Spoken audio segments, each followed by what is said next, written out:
एक पार्टी के दौरान मेरी गर्लफ्रेंड ट्रुथ और डेयर गेम में हार जाती है, जिस पर उसे अपनी जिंदगी के सबसे अफसोसजनक इंसान को कॉल करना पड़ता है। फिर वह फोन के दूसरी तरफ मौजूद इंसान से पूछती है, अगर मैं अभी तुम्हारे पास आ जाऊं तो क्या तुम मुझे रहने के लिए एक घर दोगे? यह सुनते ही पूरा हॉल एकदम शांत हो जाता है। सभी लोगों को लगता है कि मैं गुस्से से अपना आपा खो दूंगा और टेबल पलट दूंगा, लेकिन उनकी उम्मीदों के उलट मैं बस शांति से अपनी रिंग फिंगर से अंगूठी उतार देता हूँ। हमने अभी तक मैरिज रजिस्टर नहीं करवाई है, इसलिए अभी भी देर नहीं हुई है, तो चलो ब्रेकअप कर लेते हैं। मैं अपनी जगह उसे दे देता हूँ। यह कहने के बाद मैं लियू रुयान को कुछ कहने का मौका दिए बिना ही मुड़कर वहां से चला गया। रास्ते में मैं जिंगबई में एक फोन कॉल करता हूँ। पापा, मम्मी, मैं आखिरकार घर लौट रहा हूँ, मैरिज के लिए भी तैयार हूँ। यह सुनकर दूसरी तरफ से खुशी भरी आवाज आती है, बेटा आखिरकार तुम्हें समझ आ ही गया, तुम लिन ग्रुप के इकलौते वारिस हो। अगर इतने सालों से तुम बाहर जाकर खुद को ट्रेन करने की जिद नहीं करते तो अब तक शादी भी हो चुकी होती और कंपनी भी संभाल रहे होते। जिस पर मेरे माता पिता आगे कहते हैं, हमने तुम्हारे लिए पार्टनर भी पहले से चुन रखा है, बस तुम्हारे यहाँ कहने का इंतजार था। उनकी आवाज में साफ खुशी झलक रही थी, जिसे सुनकर मुझे थोड़ा अपराध बोध महसूस हुआ, जिस पर मेरा लहजा भी अनजाने में नरम पड़ गया। मैं आपकी सारी अरेंजमेंट मान लूंगा। अच्छा, बहुत अच्छा। वेडिंग 19 तारीख को रख देते हैं। तुम कब वापस आ रहे हो? क्या पहले अपनी होने वाली पार्टनर से मिलना चाहोगे? अगर चाहो तो मैं तुम दोनों की मुलाकात अरेंज करवा देती हूँ। मम्मी की उतावली आवाज सुनकर मेरा सिर थोड़ा दर्द करने लगता है, जिस पर मैं हल्की मुस्कान के साथ कहता हूँ, मुझे फर्क नहीं पड़ता कि वह कौन है, मुझे कोई खास दिलचस्पी भी नहीं है। इसके बाद मैं उनकी बात बीच में ही काट देता हूँ। मैं जल्दी लिन फैमिली लौटकर फैमिली बिजनेस संभालना चाहता हूँ। मैरिज तो बस एक फॉर्मेलिटी है, मिलने की कोई जरूरत नहीं है। आप लोग बस वेडिंग की तैयारी कर लीजिए, मैं शादी से एक दिन पहले वापस आ जाऊंगा। मेरी बात खत्म होते ही बेडरूम का दरवाजा बाहर से खुलता है। आवाज सुनकर मैं सहज रूप से पीछे मुड़कर देखता हूँ, जिस पर लियू रुयान अंदर आती हुई दिखाई देती है। उसके चेहरे पर हल्की उलझन थी। वेडिंग? कौन सी वेडिंग? उसके सवाल भरे चेहरे को देखकर मैं आराम से कॉल काट देता हूँ। एक दोस्त की शादी है, उसने मुझे बेस्ट मैन बनने के लिए कहा है। यह सुनकर लियू रुयान के चेहरे का तनाव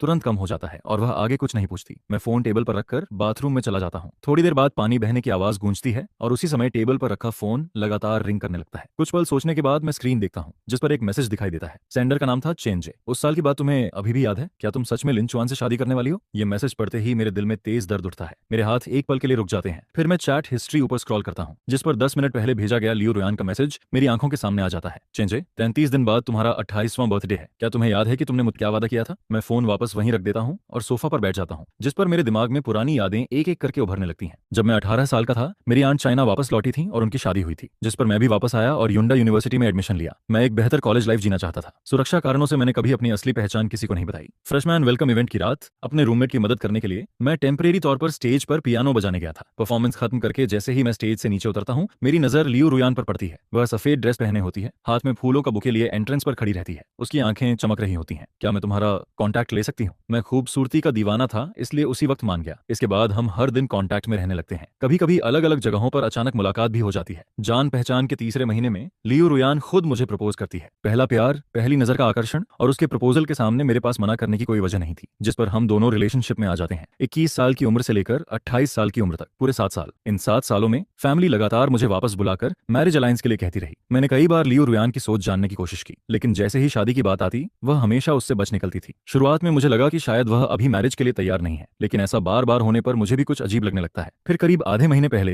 एक ड्रिंकिंग पार्टी में मुझे सच्चाई पता चलती है, जिस पर मुझे मालूम पड़ता है कि लियू रुयान हमेशा से अपने बचपन के दोस्त चेन जे से प्यार करती थी। बस अफसोस की बात यह थी कि चेन जे उसे सिर्फ दोस्त मानता था और जिस वजह से लियू रुयान मेरे करीब आई थी वह भी बेहद दर्दनाक थी। पहली मुलाकात वाली रात चेन जे किसी और लड़की के साथ था, जबकि स्टेज पर पियानो बजाते हुए मुझमें उसे चेन जे की थोड़ी झलक दिखाई दी थी। अपने दिल का खालीपन भरने और चेन जे को भूलने की कोशिश में उसने मुझे चुना। इसके बाद के सालों में चेन जे दर्जनों बार रिलेशनशिप में गया और हर बार ब्रेकअप भी किया। जब भी उसे किसी से अलग होते देखती, लियू रुयान के मन में फिर उसके पास जाने का विचार आता, लेकिन इससे पहले कि वह कुछ कह पाती, चेन जे किसी नए रिलेशनशिप में चला जाता, जिस पर उसके दिल का दर्द और गहरा होता जाता। ऐसे ही समय गुजरता रहा और देखते ही देखते 7 साल बीत गए, लेकिन लियू रुयान ने कभी चेन जे को बुलाया नहीं। वह हमेशा उसका इंतजार करती रही, खासतौर पर उस मजाकिया वादे का जो चेन जे ने किशोरावस्था में किया था। रुयान, अगर 28 साल की उम्र तक हमारी शादी नहीं हुई तो क्यों ना हम दोनों एक दूसरे को ट्राई करें। इसी वजह से वह हर साल उससे यही सवाल पूछती थी और इस साल आखिरकार चेनजी 28 साल का होने वाला था। लियू रुयान का फोन देखने के बाद मैं हंस पड़ता हूँ, क्योंकि 33 दिन बाद सिर्फ चेनजी का 28वां बर्थडे नहीं आने वाला था। वह वही दिन भी था जिस दिन मैंने लियू रुयान से अलग होकर घर लौटने और शादी करने का फैसला किया था। इसके बाद जब लियू रुयान स्टडी रूम में जाती है तो मैं भी उठकर लाइट्स ऑफ करता हूँ और बेड पर लेट जाता हूँ। पता नहीं कितना समय गुजरता है, फिर अंधेरे कमरे में बहुत हल्के कदमों की आवाज सुनाई देती है। फोन की हल्की रोशनी बेड साइड टेबल पर रखी जाती है, फिर कोई आकर मेरे पीछे लेट जाता है। इसके बाद कमरे में लंबी खामोशी छा जाती है, जब तक कि मेरे बगल से उसकी धीमी और नियमित सांसों की आवाज नहीं आने लगती, जिस पर मैं अपनी आंखें खोल देता हूँ। मैं हाथ बढ़ाकर लियू रुयान का फोन उठाता हूँ और पुरानी चैट दोबारा खोलता हूँ। उसमें सिर्फ 4 शब्द जुड़े हुए थे, मैं अभी तुम्हें नहीं भूली। इन 4 शब्दों को देखकर मैं आसानी से इमेजिन कर सकता था कि उन्हें टाइप करते वक्त लियू रुयान कैसी रही होगी। शायद वह अपने होंठ दबाए बैठी होगी, आंखें स्क्रीन पर टिकी होंगी, लंबा मैसेज लिखकर बार बार डिलीट करती होगी, हर शब्द सोच समझकर चुनती होगी। उसे डर भी रहा होगा कि उसकी फीलिंग्स बहुत जल्दी समझ ली जाएं, और यह डर डर भी कि कहीं समझी ही न जाए। ऐसी सावधानी और झिझक मैंने उसमें सिर्फ चेन जे के सामने ही देखी थी। यह सोचकर मेरे होठों पर एक कड़वी मुस्कान आ जाती है। वह पूरे दिल से उस 28 साल वाले वादे का इंतजार कर रही थी, पूरे दिल से चेन जे के उससे शादी करने की हाँ का इंतजार कर रही थी। उस रात मैं पूरी तरह जागता रहा, आंखें बंद थीं, लेकिन नींद बिल्कुल नहीं आई। सुबह होते ही बगल से हल्की सरसराहट की आवाज आती है, जिस पर मैं आंखें खोल देता हूँ। लियू रुयान हाथों पर लोशन लगा रही होती है, फिर वह उलझन भरे चेहरे के साथ मेरी तरफ देखती है। आज इतनी जल्दी क्यों उठ गए? कोई काम है क्या? मैं काफी देर तक चुप रहता हूँ, फिर धीरे से कहता हूँ, आज तुम्हारा बर्थडे है, क्या तुम भूल गई हो? यह सुनते ही लियू रुयान एक पल के लिए ठिठक गई, जिस पर लियू रुयान कुछ पल चुप रहती है और फिर सिर हिलाकर हामी भर देती है। पिछले आधे महीने से लियू रुयान का पूरा ध्यान सिर्फ उस 28 साल वाले वादे पर था। चेन जे के अलावा वह किसी और चीज के बारे में सोच ही नहीं रही थी। अब तो हाल यह था कि उसे अपना बर्थडे तक याद नहीं रहा। यह सोचकर मेरा दिल और भी भारी हो जाता है। पिछले 2 महीनों से मैं उसके लिए सरप्राइज तैयार करने में लगा था, लेकिन आखिर में मेरी सारी मेहनत बेकार चली गई। मेरे दिल में कड़वाहट भर जाती है, जिस पर लियू रुयान मेरे बदलते चेहरे पर ध्यान दिए बिना कहती है, बस साधारण सा सेलिब्रेशन कर लेना, पहले की तरह इतना ग्रैंड करने की जरूरत नहीं है। पिछले कई सालों से मैं हमेशा उसकी बर्थडे पार्टी को खास बनाने की पूरी कोशिश करता था, सिर्फ इसलिए कि वह खुश रहे, लेकिन उसने कभी मेरी मेहनत और त्याग को अहमियत नहीं दी। इसलिए उसकी बात सुनकर मेरी आवाज में हल्का सा आत्मव्यंग्य आ जाता है। पार्टी की सारी तैयारी हो चुकी है, सभी लोगों ने आने का वादा किया है, इसलिए अब इसे कैंसिल नहीं किया जा सकता। 3 महीने पहले से तैयारी शुरू कर दी थी। उस समय मुझे नहीं पता था कि तुम्हारे दिल में कोई और है। अगर पहले से पता होता तो मैं ये पार्टी कभी ऑर्गेनाइज नहीं करता। मेरी बात सुनकर लियू रुयान कुछ नहीं कहती, फिर वह फोन उठाती है और बेडरूम से बाहर चली जाती है, जिस पर उसके मुड़ने से पहले मैं उसकी हल्की सिकुड़ी हुई भौहें देख लेता हूँ। कंपनी पहुंचने के बाद मैं सीधे मैनेजर के ऑफिस में जाकर रेजिग्नेशन लेटर जमा कर देता हूँ। जब मैं बाहर निकलता हूँ तो मेरे हाथ में रेजिग्नेशन देखकर पूरा ऑफिस जैसे फट पड़ता है। शाओ चुआन, तुम सच में जा रहे हो? अभी तो बताया और तुरंत इस्तीफा भी दे दिया। नई जॉब मिल गई क्या? या फिर घर जाकर अरबों की प्रॉपर्टी इनहेरिट करने वाले हो? सभी की चिंता और जिज्ञासा सुनकर मैं अपना सामान नीचे रखता हूँ और हल्की मुस्कान के साथ कहता हूँ, मैं शादी करने वापस जा रहा हूँ। यह सुनते ही सभी को जैसे सब समझ आ जाता है, जिस पर वे लगातार सिर हिलाने लगते हैं। मेरे सबसे करीबी कॉलीग छिन हाओ आगे बढ़कर पूछता है, शाओ चुआन, आखिरकार तुम्हारी गर्लफ्रेंड शादी के लिए मान गई? अचानक उसे क्या हो गया? मैं इस सवाल का जवाब नहीं देता और टॉपिक बदल देता हूँ। इन सालों में आप सबने मेरी बहुत मदद की है। आज शाम में सबको डिनर खिलाता हूँ। काम खत्म होने के बाद मैं 4-5 कॉलीग्स के साथ डिनर करने चला जाता हूँ। लगभग 2 घंटे बाद जब मैं होटल पहुंचता हूँ तब रात के 8 बज चुके होते हैं। मैं जल्दी जल्दी प्राइवेट रूम की तरफ बढ़ता हूँ, लेकिन जैसे ही दरवाजा खोलने वाला होता हूँ, अंदर से आती बातचीत सुनकर मेरे कदम रुक जाते हैं। आज बाहर इतनी ठंड है, फिर भी रुयान किसी को लेने गई है? जिस पर दूसरा इंसान हंसते हुए कहता है, और कौन होगा? चेंजे ही होगा। मैं अभी उसके पास ही खड़ा था। मैंने खुद सुना कि चेंजे ने कहा वह आज वापस आ रहा है, और यह सुनते ही रुयान उसे लेने भाग गई। सच में? तो फिर रुयान खुशी से पागल हो रही होगी। 1 महीने बाद उसका 28वां बर्थडे है। चेंजे भी 28 साल का होने वाला है। ऐसे समय पर उसका लौटना, कहीं वह सच में अपना वादा पूरा करने तो नहीं आया? मैंने सुना है चेंजे फिर से सिंगल हो गया है। लगता है इस बार वह सच में वापस आया है। लेकिन अगर दोनों सच में साथ आ गए तो लिन चुआन का क्या होगा? हम इतने सालों से उससे ये बात छुपा रहे हैं। 7 साल हो गए, उसे तो ये भी नहीं पता कि चेंजे कौन है। वह अभी भी पूरी शिद्दत से रुयान से प्यार करता है, जिस पर कोई आह भरते हुए कहता है, तो हम क्या कर सकते हैं? रुयान का दिल तो हमेशा चेंजे के लिए ही धड़कता है। अगर चेंजे वादा निभाने को तैयार हो गया तो बस लिन चुआन की किस्मत खराब समझो। वैसे भी लिन चुआन का बैकग्राउंड कोई खास नहीं है। अगर ब्रेकअप हुआ तो संभालना आसान रहेगा। हालांकि इन सालों में उसने रुयान और हम सबके लिए बहुत कुछ किया है, लेकिन आखिर हम रुयान के बेस्ट फ्रेंड्स हैं, हमें उसी का साथ देना होगा। अगर दोनों का सच में ब्रेकअप हो जाए तो रुयान को ज्यादा परेशान मत करना। उसे कह देना कि लिन चुआन को थोड़ा हाउस, कार या कुछ पैसे दे दे। ब्रेकअप कंपेंसेशन समझ लेना। मैं चुपचाप यह सब सुनता रहता हूँ। मेरे चेहरे पर कोई रिएक्शन नहीं आता। फिर अचानक मेरे मन में वहां से चले जाने का ख्याल आता है।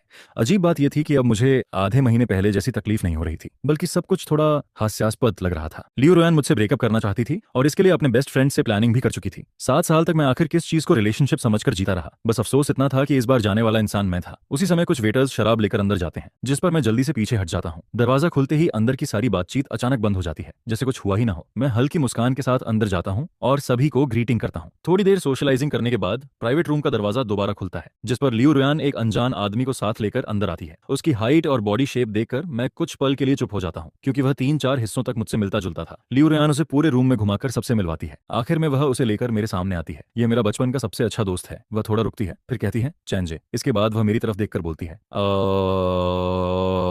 और यह मेरा एक साधारण दोस्त है, लिन चुआन। यह कहते समय लियू रुयान पहले से तैयार थी कि शायद मैं गुस्सा हो जाऊंगा, लेकिन मेरी प्रतिक्रिया उसकी उम्मीद से बिल्कुल अलग थी। मैं सिर्फ उसकी तरफ गहराई से देखता हूँ, फिर 2 कदम पीछे हटकर दोनों से थोड़ा डिस्टेंस बना लेता हूँ। मेरे होठों पर हल्की मुस्कान आ जाती है। हेलो ब्रदर चेन, मैं लियू रुयान का एक साधारण दोस्त हूँ। मेरी बात सुनकर लियू रुयान कुछ सेकंड के लिए स्तब्ध रह जाती है। इसके बाद रूम का माहौल फिर से सामान्य हो जाता है। चेंजे का स्वभाव काफी खुला हुआ था। वह हर किसी से आसानी से घुल मिल जाता है। हाथ में वाइन ग्लास लेकर वह रूम के एक कोने से दूसरे कोने तक घूमता रहता है। फिर वह लोगों को ड्रिंकिंग गेम्स खेलने के लिए इकट्ठा कर लेता है। कुछ देर बाद उसके हाथ में कार्ड्स बॉक्स होते हैं जिस पर वह किसी से वाटरमेलन लाने को कहता है। लियू रुयान बिना सोचे अपनी ही फोर्क से एक वाटरमेलन पीस उठाकर उसे खिला देती है। चेन जे भी इसे कोई बड़ी बात नहीं मानता। कुछ बाइट खाने के बाद वह सीधे उसके वाइन ग्लास से आधी वाइन पी लेता है। मैं कुछ मीटर दूर बैठा यह सब देखता रहता हूँ, जिस पर मेरी नजर लियू रुयान के हाथ में पकड़े उसी ग्लास पर टिक जाती है। वह बार बार उसी ग्लास से वाइन पीती रहती है और हर बार ठीक उसी जगह से पीती है जहाँ कुछ पल पहले चेन जे के होंठ लगे थे। धीरे धीरे वह नशे में आने लगती है, लेकिन बर्थडे पार्टी का सबसे जरूरी हिस्सा अभी बाकी था। सभी लोग बर्थडे सॉन्ग गाने लगते हैं और उसे कैंडल बुझाने के लिए खड़ा करते हैं, जिस पर पूरा रूम अचानक शांत हो जाता है। मैं खुद उठकर केक लाता हूँ और कैंडल्स लगाता हूँ। 28 नंबर वाली कैंडल देखकर लियू रुयान अपनी कनपटी दबाती है, जैसे नशा कम करने की कोशिश कर रही हो। फिर उसकी धुंधली नजर पूरे रूम में घूमती है। अचानक वह एक उंगली ऊपर उठाती है। इस साल मैं विश नहीं मांगना चाहती, मैं एक सवाल पूछना चाहती हूँ। यह कहते हुए वह सीधा चेन जरे की तरफ इशारा करती है। उसकी नशे में डूबी आंखें भी उसी पर टिकी रहती हैं। ब्रोदर चेन, तुम जल्द ही 28 साल के होने वाले हो। मैं तुमसे एक सवाल पूछना चाहती हूँ, क्या इस समय तुम्हारी कोई गर्लफ्रेंड है? यह सवाल सुनते ही रूम में बैठे सभी लोग एक दूसरे की तरफ देखने लगते हैं। चारों तरफ से आती नजरों का सामना करते हुए चेन जे अपनी बैठने की पोजीशन ठीक करता है। फिर शांत स्वर में जवाब देता है, फिलहाल नहीं। उसके जवाब के बाद कुछ सेकंड की खामोशी छा जाती है। फिर अचानक कोई जोर से चिल्लाता है, वाह, और पूरा रूम शोर से भर जाता है। नशे में धुत बेस्ट फ्रेंड्स उछलकर खड़े हो जाते हैं। वे लियू रुयान को घेर लेते हैं और नाचने गाने लगते हैं। इस पूरे हंगामे के बीच मैं अपनी जगह पर शांत बैठा रहता हूँ, बिल्कुल वैसे ही जैसे एक साधारण दोस्त जिसे कुछ भी पता नहीं है। सुबह होने तक पार्टी चलती रहती है। जब सभी लोग चले जाते हैं तब मैं लियू रुयान को सहारा देकर कार तक ले जाता हूँ। वह अभी भी पहले वाली खुशी में डूबी हुई थी। मेरी गोद में सिर रखकर वह दिल की बहुत सारी बातें कहने लगती है, जिस पर उसकी आवाज धीरे धीरे भर्रा जाती है। वह रूंधे गले के साथ बोलना शुरू करती है। वह रूंधे हुए गले से कहती है, मत जाओ, मेरे पास ही रहो प्लीज। आखिर बाकी सबको मौका मिल सकता है तो मुझे क्यों नहीं? मैंने तुम्हारा बहुत सालों तक इंतजार किया है, हर दिन तुम्हारा इंतजार किया है। उसकी यह बातें सुनकर आगे बैठा ड्राइवर भी चुपके से मुस्कुरा देता है, जिस पर कार से उतरते समय वह मुझे शराब में धुत लियू रुयान को संभालते हुए देखता है और मजाक में कहता है, भाई, आपकी गर्लफ्रेंड तो आपसे बहुत प्यार करती है। मैं हल्की मुस्कान देता हूँ, लेकिन दिल के अंदर एक चुभन सी उठती है, क्योंकि वह चेन जैसे प्यार करती थी, मुझसे नहीं। अगली सुबह जब लियू रुयान का नशा उतरता है तो उसे पिछली रात की बातें याद आ जाती हैं, जिस पर वह जल्दी से मेरे पास आकर सफाई देने लगती है। कल क्लब में मुझे बहुत लोगों ने ड्रिंक करा दी थी। शायद मैंने बहुत सी बेकार बातें कर दी। सब शराब का असर था, बकवास कर रही थी मैं। तुम दिल पर मत लेना। मैंने सोचा भी नहीं था कि उसे पिछली रात की बातें याद रहेंगी, और यह भी नहीं सोचा था कि वह इतना खराब बहाना बनाएगी। लेकिन फिर भी मैं शांत रहता हूँ और उसके साथ यह ड्रामा निभाता हूँ। मैं हल्के से सिर हिला देता हूँ, कोई बात नहीं, मैं समझता हूँ। न जाने क्यों मेरे इस शांत चेहरे को देखकर और कल चेन जे से उसका परिचय करवाने के समय मेरी प्रतिक्रिया याद करके लियू रुयान अचानक बेचैन हो जाती है। वह कुछ देर सोचती रहती है, फिर जल्दी से टॉपिक बदल देती है। कल मैं सबके साथ ड्रिंक करने में बिजी हो गई थी, तुम्हें इग्नोर कर दिया। लिंचॉन, क्या तुम मुझसे नाराज हो? चलो आज हम डेट पर चलते हैं। मैं कुछ कहने ही वाला था कि वह फिर बोल पड़ती है, आज शाम को। मैं सीधे मना करना चाहता था, लेकिन मेरे इनकार को देखकर वह और ज्यादा अपराध बोध महसूस करने लगती, जिस पर वह लगातार मुझे मनाने की कोशिश करती है। आखिरकार मैं मना नहीं कर पाता और हाँ कह देता हूँ। शाम को मैं कपड़े बदलकर बाहर जाने की तैयारी करता हूँ। उसी समय केन हाओ का मैसेज आता है, लिंचुआन, क्या तुमने अपनी गर्लफ्रेंड को नहीं बताया कि तुमने जॉब छोड़ दी है? वह अभी कंपनी में तुम्हें ढूंढने आई थी और अभी बहुत गुस्से में लग रही है। मैं मैसेज पूरा भी नहीं पढ़ पाता कि लियू रुयान का फोन आ जाता है। स्क्रीन पर उसका नाम देखते ही मेरी आंखें सिकुड़ जाती हैं। कुछ सेकंड सोचने के बाद मैं कॉल रिसीव कर लेता हूँ। तुरंत उसकी नाराज आवाज सुनाई देती है, तुम्हारे कॉलेग्स ने कहा कि तुम जॉब छोड़कर शादी करने जा रहे हो। मैं अभी कोई बहाना सोच ही रहा था कि वह ठंडी आवाज में आगे बोलती है, मैंने पहले ही तुमसे कहा था, अभी मेरा शादी करने का कोई इरादा नहीं है। तभी मुझे समझ आता है, लियू रुयान को लगा कि मैं उस पर शादी का दबाव बना रहा हूँ, इसलिए वह इतनी भड़क गई थी। मैं धैर्य से समझाता हूँ, मैं तो बस कोलीग्स से मजाक कर रहा था। ऐसी बात सच कैसे हो सकती है? जॉब इसलिए छोड़ी क्योंकि हाल ही में थोड़ा थक गया हूँ। यह सुनते ही उसकी आवाज कुछ नरम पड़ जाती है। आगे से ऐसे मजाक मत किया करो। मैं धीमी आवाज में पूछता हूँ, तुम अभी कहाँ होने हो? जरूरत हो तो मैं तुम्हारे पास आ जाऊँ? मैं अपना एड्रेस बताने ही वाला था कि अचानक फोन के दूसरी तरफ से बहुत हल्की हंसी सुनाई देती है। वह हंसी चेन जे की लग रही थी, जिस पर मेरे होंठों तक आया हुआ एड्रेस वापस निगल लिया जाता है। अगले ही पल कॉल कट जाती है। धीरे धीरे अंधेरी होती स्क्रीन को देखते हुए मेरे होंठों पर व्यंग्य भरी मुस्कान आ जाती है। अगर वह सच में मेरे पास आना चाहती है तो फोन इतनी जल्दी क्यों काटती? वह तो बस औपचारिकता निभा रही थी और मैं बेवकूफों की तरह उसे सच मानने लगा था। इसके बाद मैं टैक्सी लेकर उस रेस्टोरेंट की तरफ निकल जाता हूँ जहाँ मिलने का तय हुआ था। मेरा नाम सुनते ही स्टाफ मुझे ऊपर वाले फ्लोर के प्राइवेट रूम तक ले जाता है। दरवाजा खुलते ही मेरे सामने खाने से भरी पूरी टेबल दिखाई देती है, लेकिन वहाँ कोई इंसान नहीं था। मेरे चेहरे पर सवाल देखकर स्टाफ सम्मान से समझाता है, मिस लियू ने 10 मिनट पहले टेबल रिजर्व की थी। उन्होंने कहा था कि आप पहले लंच कर लें, उन्हें कोई जरूरी काम आ गया है, इसलिए शायद थोड़ी देर से आएंगी। जिस पर मुझे तुरंत सब समझ आ जाता है। अभी हुई फोन कॉल याद आते ही मैं मन ही मन मुस्कुरा देता हूँ। शायद वो फिर चेंजे के साथ चली गई थी। असल में मेरे लिए यह कोई नई बात नहीं थी। जब भी वह अपने दिल के इंसान के साथ होती थी, बाकी सारी चीजें उसके लिए महत्व खो देती थी। मैं ज्यादा नहीं सोचता और सीधे प्राइवेट रूम में बैठ जाता हूँ। स्टाफ बड़े उत्साह से हर डिश का परिचय देता है। मेरे सामने पूरी टेबल सी फूड से भरी हुई थी, जिस पर मैं हल्का सा भौहें सिकोड़ लेता हूँ। यूरोप में बिताए गए वर्षों के दौरान मैंने इतना सी फूड खाया था कि अब उससे ऊब चुका था। देश लौटने के बाद भी मेरी यह आदत नहीं बदली। अगर पहले की बात होती तो लियू रुयान की पसंद के लिए मैं चुपचाप ये सब खा लेता, लेकिन अब मैं खुद को और मजबूर नहीं करना चाहता था। मैं सीधे स्टाफ से कहता हूँ, ये सब हटा दीजिए। स्टाफ घबरा जाता है, सर, मिस लियू पहले ही पेमेंट कर चुकी हैं, ये सब बहुत महंगा है, अगर हटाया गया तो रिफंड नहीं मिलेगा। मैं जेब से कार्ड निकालकर उसकी तरफ बढ़ा देता हूँ, मुझे पता है, सब हटाइए और नया मेन्यू लाइए। ये कार्ड स्वाइप कर दीजिए, चिंता मत कीजिए, मैं पे कर सकता हूँ। जब तक मेरा खाना खत्म होता है लियू रुयान फिर भी नहीं आती, जिस पर मैं उसका इंतजार इंतजार किए बिना पेमेंट करता हूँ और वापस लौट जाता हूँ। रास्ते में ही कुछ मैसेजेस आने लगते हैं। लिंचुआन, क्या आज रात तुम कहीं और रुक सकते हो? चेंजे अभी अभी वापस आया है, उसका पुराना घर साफ नहीं हुआ इसलिए वहां नहीं रह सकता, और उसकी तबीयत भी ठीक नहीं है, उसका पेट खराब है, कोई देखभाल करने वाला होना चाहिए। मैं चाहती हूँ कि वह आज रात यहाँ रुक जाए, क्या ये ठीक रहेगा? ये मैसेज पढ़कर मैं हंस पड़ता हूँ। वह चेंजे की देखभाल भी करना चाहती थी और साथ ही उससे हमारे रिलेशनशिप की सच्चाई भी छुपाना चाहती थी। सच में कमाल था। इस बार मेरा उसके साथ ड्रामा करने का मन नहीं करता, जिस पर मैं सीधा पूछ लेता हूँ, वह तुम्हारा दोस्त ही तो है, फिर हमारे रिलेशनशिप को उसे क्यों छुपा रही हो? और आखिर कब तक छुपाओगी? मैसेज भेजने के काफी देर बाद जवाब आता है, लेकिन लियू रुयान कोई सफाई नहीं देती।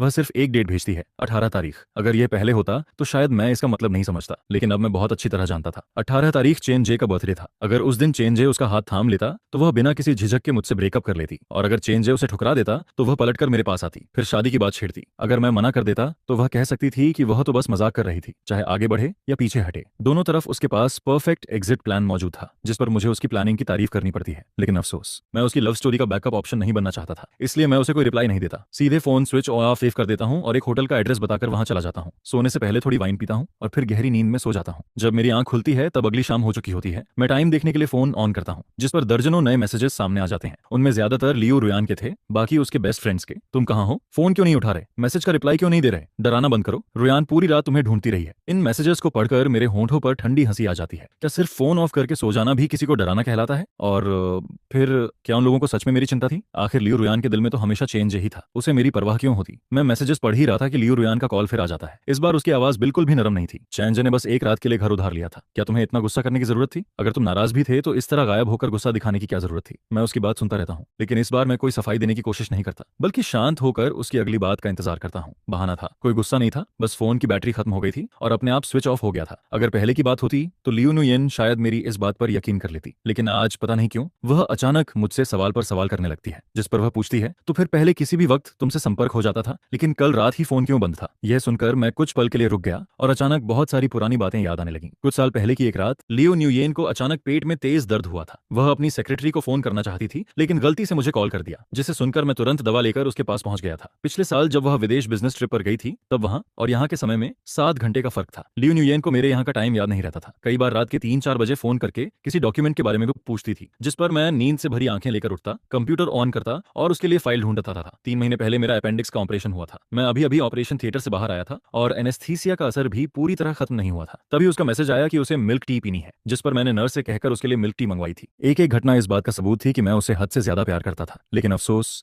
चाहे मैंने कितना भी दिया हो, वह कभी मेरी तरफ नहीं आई, जिस पर मेरी आवाज में अनजाने में थोड़ी कड़वाहट आ जाती है। बस इतना था कि जब तुम्हें मेरी जरूरत पड़े तब मैं वहां मौजूद रहूं, लेकिन कल शायद तुम्हें मेरी जरूरत नहीं थी। मेरी इस अजीब सी बात को सुनकर लियू न्यूयेन अंदर तक हिल जाती है। 7 साल के रिश्ते में मैं हमेशा उसे खुश रखता था, उसकी हर बात मानता था। हमारे बीच कभी झगड़ा नहीं हुआ था, न ही कभी बहस इतनी बड़ी थी कि चेहरे लाल हो जाएं। कई बातें थीं जो वह समझाना नहीं चाहती थी और मैंने भी कभी जबरदस्ती नहीं पूछी। रोजमर्रा की जिंदगी से लेकर डेट्स तक मैं हर छोटी बड़ी बात में उसका ख्याल रखता था। लियू न्यूयेन को मानना पड़ता है कि मैं लगभग एक परफेक्ट बॉयफ्रेंड था। यह सोचकर उसकी आवाज भी थोड़ी नरम पड़ जाती है। मुझे पता है, अभी मैं बस तुम्हारी बहुत चिंता कर रही थी, इसलिए ज्यादा बोल गई, सॉरी। वैसे तुम अभी कहाँ हो? मैं तुम्हें लेने आ जाती हूँ। लेकिन इस वक्त मेरा उससे मिलने का कोई मन नहीं था, जिस पर मैंने सिर्फ इतना कहा, जरूरत नहीं है, और टैक्सी लेकर घर लौट आया। घर पहुंचते ही मेड मुझसे कहती है, मिस लियू अभी थोड़ी देर पहले बाहर गई हैं। बिना सोचे भी मैं समझ जाता हूँ कि शायद फिर से तांत्रेच उसे अपने साथ ले गया होगा। हवा में अब भी मर्दों वाले परफ्यूम की खुशबू तैर रही थी, लेकिन मैंने उससे यह नहीं पूछा कि लियू न्यूयन कहाँ गई है, बल्कि सीधे कहा कि खिड़कियां खोल दो ताकि हवा अंदर आ सके। इसके बाद अगले आधे महीने तक मेरी लियू न्यूयन से मुलाकात नहीं होती है। ऐसा लगता है जैसे मैं इस गर्लफ्रेंड के बिना रहने का आदी हो गया हूँ। न कोई फोन कॉल, न कोई रिप्लाई। हालांकि ट्रांसिशा की सोशल मीडिया पोस्ट्स देखकर मैं उसकी हर एक्टिविटी जानता रहता हूँ, लेकिन मैं अब उससे सवाल नहीं करना चाहता था, न ही यह जानना चाहता था कि आखिर उसके मन में क्या चल रहा है। मेरे लिए अब हर गुजरता दिन सिर्फ एक काउंटडाउन था, और मैं अपनी एनर्जी ऐसे इंसान पर खर्च नहीं करना चाहता था जिससे आखिरकार अलग होना ही था। न्यू ईयर की पूर्व संध्या पर बर्फ गिरनी शुरू हो जाती है। मेरा मूड ठीक था, इसलिए मैं पूरी रात फ्रेंच विंडो के सामने बैठकर मूवी देखता रहता हूँ। सुबह होने से पहले बाहर पटाखों की आवाज गूंजने लगती है। मैं थोड़ा थका हुआ स्विंग चेयर पर लेटकर सोशल मीडिया स्क्रॉल कर रहा होता हूँ। तभी पूरी रात शांत पड़ा बेडरूम अचानक कदमों की आवाज से भर जाता है, जिस पर मैं उठकर देखता हूँ और सामने लियो न्यूयेन नशे में धुत लौटती दिखाई देती है। वह लड़खड़ाते हुए अंदर आती है, हाथों में पकड़े बड़े बड़े बैग्स सोफा पर फेंक देती है और फिर एक एक करके सामान निकालना शुरू करती है। यह दोस्त काव्स हैं, बाहर इतनी बर्फ पड़ रही है। लाम एक्सवेन, तुम्हें ठंड तो नहीं लग रही? और यह ब्रेसलेट है जो मैंने कुछ दिन पहले तुम्हारे न्यू ईयर गिफ्ट के लिए खरीदा था, देखो पसंद आया या नहीं? यह कहते हुए वह सारे गिफ्ट्स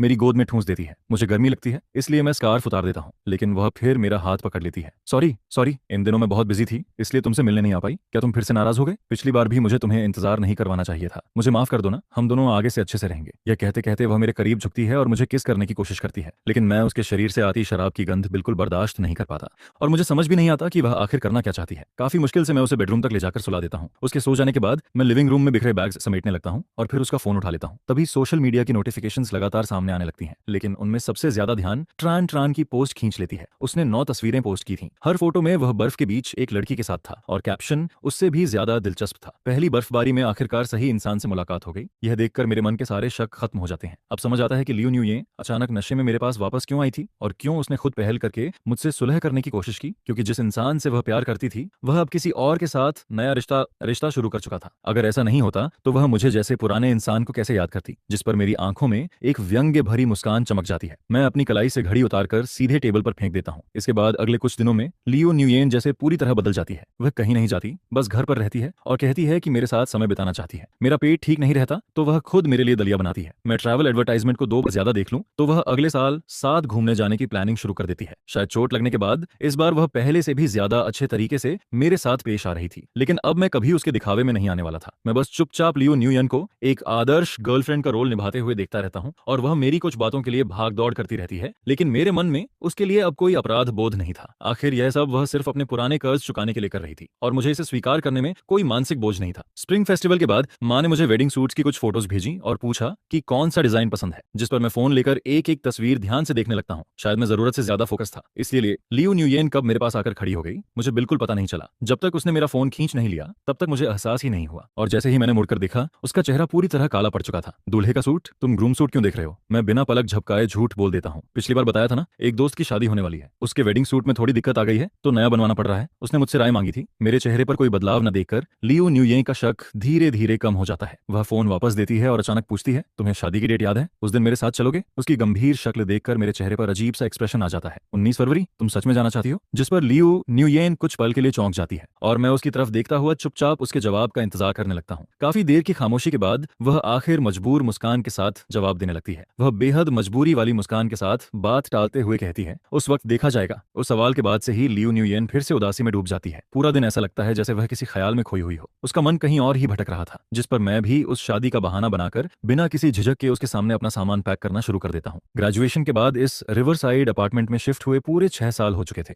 मैं सिर्फ वही चीजें सूटकेस में रखता हूँ जो मैंने खुद खरीदी थी। बाकी किसी भी सामान को साथ ले जाने का इरादा नहीं था। वैसे भी जिंगबे पहुंचकर जो चाहिए होगा दोबारा खरीद लूंगा, लेकिन कुछ चीजें मैंने जानबूझकर यहीं छोड़ दी, क्योंकि कभी कभी लियो न्यूयन अचानक मेरे सामान को देखने लगती थी, जिस पर अगर वह सूटकेस के अंदर झांकती तो उसे कुछ भी अजीब नहीं लगता। उसने कभी मुझसे एक भी सवाल नहीं पूछा। मुझे पता था कि इस वक्त उसका पूरा ध्यान ट्रान थ्रेच के बर्थडे इन्विटेशन पर लगा हुआ है। वह उम्मीद कर रही थी कि उसे पार्टी का निमंत्रण जरूर मिलेगा, जिसकी वजह से उसे बिल्कुल एहसास नहीं हुआ कि मैं चुपके चुपके अपनी बहुत सी पर्सनल बिलोंगिंग्स फेंक चुका हूँ। यहाँ तक कि वे कपल आइटम्स भी, जिन्हें मैं पहले खजाने की तरह संभाल कर रखता था, अब भी अपनी जगह पर पड़े थे। इसलिए उसे जरा भी शक नहीं हुआ कि इस बार मेरा जाना हमेशा के लिए होगा। आखिर उसकी नजर में तो मैं वह इंसान था जो उसके लिए अपनी जान तक दे सकता था। तो फिर वह कैसे सोच सकती थी कि मैं सच में सब कुछ छोड़कर हमेशा के लिए जा रहा हूँ। जिस पर मैं बेहद हल्के मन से अपनी पैकिंग पूरी करता रहता हूँ। 18 फरवरी को मौसम बहुत उदास था। आसमान ऐसा लग रहा था जैसे किसी भी वक्त बारिश शुरू हो जाएगी। लियो न्यूयन सोफा पर बैठी लगातार फोन देख रही थी। मैं थोड़ी देर से उठा और डाइनिंग टेबल पर बैठकर नाश्ता करने लगा, जिस पर मेड आसमान की तरफ देखकर पूछती है, मिस्टर लाम, लगता है बारिश आने वाली है, क्या एयरपोर्ट थोड़ा जल्दी नहीं निकलना चाहिए? यह सुनकर लियो न्यूयन तुरंत सिर उठाती है। एयरपोर्ट? एयरपोर्ट क्यों जाना है? फिर उसे अचानक याद आता है, ओह, कल शादी में जाना है। उस दिन मैंने कहा था कि सोचूंगी। फैसला कर लिया क्या? जिस पर मैं बस सामान्य तरीके से जवाब देता हूँ और चुपचाप उसकी तरफ देखने लगता हूँ। कुछ सेकंड की खामोशी के बाद लियो न्यूयन आखिर कहती है, जगह काफी दूर है, मैं तुम्हें एयरपोर्ट छोड़ देती हूँ। उसके इस जवाब पर मुझे बिल्कुल भी हैरानी नहीं होती। मैं आराम से टोस्ट का आखिरी टुकड़ा खत्म करता हूँ और फिर बेडरूम में जाकर सामान उठा लेता हूँ। इसके बाद हम दोनों कार में बैठ जाते हैं, लेकिन जैसे ही लियो न्यूयन सीट बेल्ट लगाती है उसका फोन बज उठता है, जिस पर वह जल्दी से फोन खोलती है। अगले ही पल उसके चेहरे पर छिपी न जा सकने वाली खुशी दिखाई देने लगती है। वह फोन नीचे रखती है, सीधे सीट बेल्ट खोलती है और कार का दरवाजा खोलकर बाहर निकल जाती है। जब वह नीचे उतर चुकी होती है तभी उसे एहसास होता है कि उसने क्या किया है, जिस पर वह जल्दी से झुककर मुझे समझाने लगती है, लम्सुइन, कंपनी में अचानक एक जरूरी काम आ गया है, मुझे पहले वहां जाना होगा। ड्राइवर तुम्हें एयरपोर्ट छोड़ देगा। इतने साल साथ रहने के बाद लियो न्यूयन के चेहरे पर झलकती झिझक देखकर मैं तुरंत समझ जाता हूँ कि वह झूठ बोल रही है, लेकिन मैं उसे बेनकाब नहीं करता, बस हल्के से सिर हिला देता हूँ। ड्राइवर का इंतजार करते हुए मैं फेसबुक खोलता हूँ और जैसा मैंने सोचा था, त्राणराज की नई पोस्ट सामने आ जाती है। उसने बर्थडे पार्टी वेन्यू की तस्वीरें शेयर की थी, लेकिन इस बार उसके साथ वह छोटी लड़की नहीं थी। लगता था दोनों का ब्रेकअप हो चुका था, जिसका मतलब साफ था, ट्रांतचर्च की वह पुरानी बात कि अगर 28 साल की उम्र तक उसने शादी नहीं की तो वह लियो न्यूयन के साथ रहेगा, अब फिर से उम्मीद बनकर लौट आई थी। शायद इसी वजह से वह इतना खुश था। कुछ देर बाद ड्राइवर पहुंच जाता है और उसी वक्त लियो न्यूयन भी सफेद रंग की खूबसूरत ड्रेस पहनकर स्पोर्ट्स कार में बैठती दिखाई देती है। वह विंडो नीचे करती है और मुस्कुराकर मेरी तरफ हाथ हिलाती है। तुम कब वापस आओगे? जिस पर मैं सिर्फ मुस्कुरा देता हूँ, लेकिन कोई जवाब नहीं देता। लियो न्यूयन भी इस बात पर ध्यान नहीं देती और तेज रफ्तार में वहां से निकल जाती है। पैसेंजर सीट पर बैठकर उस स्पोर्ट्स कार को दूर जाते हुए देखता रहता हूँ जब तक वह पूरी तरह नजरों से ओझल नहीं हो जाती, जिस पर मैं धीरे से ड्राइवर से कहता हूँ, चलो। बाहर हल्की बारिश शुरू हो चुकी थी। बारिश की बूंदें शीशे पर गिरती हैं और धीरे धीरे बाहर का नजारा धुंधला होने लगता है। लेकिन अब मेरा भी देखने का मन नहीं था। मैं मन ही मन आखिरी बार अलविदा कहता हूँ, अलविदा, अब कभी मुलाकात नहीं होगी। प्लेन में चढ़ने से पहले मुझे पापा का फोन आता है, कितने बजे पहुंचोगे? मैंने ड्राइवर भेज दिया है। मैं भी जल्दी घर पहुंचना चाहता था, जिस पर मैंने मना नहीं किया। कल रात मेरी नींद पूरी नहीं हुई थी, इसलिए प्लेन में बैठते ही मुझे नींद आने लगती है और 2 घंटे से ज्यादा की फ्लाइट मैं लगभग पूरी सोते हुए बिताता हूँ। जिंगबई पहुंचने के बाद मैं कैप और सनग्लासेस लगाकर अराइवल गेट से बाहर निकलता हूँ, लेकिन बाहर आते ही कोई मेरा रास्ता रोक लेता है। लामेक्सुएन, उस साफ और मधुर आवाज को सुनकर मैं आधी नींद में ही सिर हिला देता हूँ। अंकल लैम ने मुझे आपको लेने भेजा है। मैं आंखें सिकोड़कर थाम हूसो को देखता हूँ और मन ही मन सोचता हूँ कि शायद यही ड्राइवर है, लेकिन इतनी खूबसूरत लड़की ड्राइवर कैसे हो सकती है? इसके बाद मैं कार में बैठते ही फिर से विंडो के सहारे सो जाता हूँ। जब मेरी आंख खुलती है तो बाहर एक अनजान विला दिखाई देता है, जिस पर मैं हैरानी से पूछता हूँ, यह मेरा घर तो नहीं है? मेरी प्रतिक्रिया देखकर थाम हूसो हल्का सा हंस देती है, आज नहीं है, लेकिन कल से होगा, और सही कहूँ तो यह हमारा न्यू हाउस है। उसका जवाब सुनकर मैं पूरी तरह स्तब्ध रह जाता हूँ। मेरी सारी नींद एक झटके में गायब हो जाती है। मैं कैप और सनग्लासेस उतारता हूँ और नीचे देखकर थाम हूसो की तरफ देखता हूँ, जिस पर उसकी मुस्कुराती आंखें सीधे मेरी नजरों से टकराती हैं। मेरे चेहरे की हैरानी देखकर वह तुरंत कारण समझ जाती है और खुद ही हाथ आगे बढ़ाकर कहती है, वैसे मैं अपना परिचय देना भूल गई, मिस्टर लाम, मेरा नाम थाम हूसो है। मैं थोड़ा असहज होकर मुस्कुराता हूँ और जल्दी से उसका हाथ मिलाता हूँ। सॉरी, अभी नींद पूरी तरह खुली नहीं थी, इसलिए पहचान नहीं पाया। जिस पर थाम हूसो हल्के से मुस्कुराती है। उसकी आवाज हमेशा की तरह नरम और शांत थी। कोई बात नहीं, आगे हमारे पास एक दूसरे को जानने के लिए काफी समय होगा। इधर दूसरी तरफ लियू न्यूयेन बर्थडे पार्टी हॉल के बाहर खड़ी अपनी ड्रेस ठीक कर रही थी। वह बड़ी सावधानी से हर सिलवट को सीधा कर रही थी। तभी उसका फोन वाइब्रेट करता है, जिस पर वह फोन निकालकर देखती है। ड्राइवर का मैसेज था, मिस्टर लाम प्लेन में बैठ चुके हैं। काफी देर सोचने के बाद वह आखिर एक मैसेज भेज देती है, वहां पहुंचकर सेफ अराइवल का मैसेज जरूर करना। इसके बाद वह गहरी सांस लेती है और दरवाजा खोलकर अंदर चली जाती है। जैसे ही उसकी नजर हॉल के बीचों बीच खड़े इंसान पर पड़ती है, उसका दिल तेज धड़कने लगता है। वह वही शख्स था जिसे वह दिन रात याद करती थी। जिस पर लियू न्यूयेन धीरे धीरे उसकी तरफ बढ़ने लगती है। कुछ कदम दूर पहुंचते ही उसे पास खड़े कुछ लड़कों की आवाज सुनाई देती है, ब्रदर ट्रान, आज तो हमें जरूर दिखाना पड़ेगा, इतना छिपाकर क्यों रखा है? जिस पर ट्रान ट्रान हंसते हुए कहता है, थोड़ा इंतजार करो, विश सेरेमनी के वक्त तुम सबकी आंखें खुली रह जाएंगी। यह सुनकर लियू न्यूयेन को 1 महीने पहले वाली बर्थडे पार्टी याद आ जाती है और उसकी आंखों में उम्मीद चमकने लगती है। क्या 16 साल की उम्र वाला वह मजाक आज सच होने वाला था? पूरी पार्टी के दौरान लियू न्यूयेन का दिमाग इसी बात में उलझा रहता है। वह घबराहट में बार बार वाइन पीती रहती है। जब बर्थडे केक आखिर सामने लाया जाता है, तब तक उसके हाथ हल्के हल्के कांपने लगे थे। उसकी कुछ करीबी सहेलियां उसके चारों तरफ खड़ी थीं और उनके चेहरों पर भी रहस्यमयी मुस्कान थी, जिस पर वे हंसते हुए कहती हैं, न्यूयेन, तुम्हारा सपना सच होने वाला है, कैसा लग रहा है? लियू न्यूयेन बस सिर झुकाकर मुस्कुरा देती है, लेकिन कोई जवाब नहीं देती। तभी डंग येन को अचानक कुछ याद आता है। वह अपना हाथ लियू न्यूयेन के कंधे पर रखती है और कहती है, लेकिन अगर सब सच हो गया तो लमसुइन का क्या होगा? ट्रंट्रच की बर्थडे पार्टी में लमसुइन का नाम सुनते ही लियू न्यूयेन की मुस्कान गायब हो जाती है और उसके दिल में अचानक अपराध बोध की लहर उठती है, जिस पर उसकी सहेलियां जल्दी से उसे दिलासा देने लगती हैं, ब्रेकअप कर दो, सीधे ब्रेकअप कर दो, वैसे भी वह बस एक साधारण लड़का है, ज्यादा मत सोचो, और अगर वह यहाँ आकर कोई ड्रामा करता है तो हम सब मिलकर संभाल लेंगे। नुये, तुम बिल्कुल चिंता मत करो। अपनी सहेलियों के लगातार उकसाने पर लियू नुये आखिर फोन निकालती है और कुछ शब्द टाइप करती है, लेकिन उसकी उंगली सेंड बटन पर जाकर रुक जाती है, जिस पर बाकी लड़कियां बेचैन हो जाती हैं। वे उसका हाथ पकड़ती हैं और सीधे सेंड बटन दबा देती हैं। स्क्रीन पर लिखा था, कहीं जा रही हूँ, तुम्हें बता रही हूँ, और उसके ठीक नीचे एक नया मैसेज दिखाई देता है, चलो हम ब्रेकअप कर लेते हैं। दोनों मैसेजेस के बीच पूरे 3 घंटे का अंतर था। समय का हिसाब लगाया जाए तो इस वक्त तक मेरा प्लेन लैंड कर चुका होगा, मतलब बहुत जल्द मैं यह मैसेज देख लूंगा। लेकिन लियू न्यूयेन अभी भी खोई हुई बैठी थी, जिस पर उसकी सहेलियां उसे खींचकर हॉल के बीचों बीच ले जाती हैं। बर्थडे सॉन्ग पूरे हॉल में गूंज रही थी और लियू न्यूयेन उम्मीद भरी नजरों से तान त्रेच को देख रही थी, जिस पर तान त्रेच अपनी आंखें बंद करता है, हाथ जोड़ता है और दिल से विश मांगता है। उम्मीद है कि मेरे 28वें बर्थडे के बाद आने वाले साल में मैं और गिया गिया हमेशा साथ रह सकें। यह सुनते ही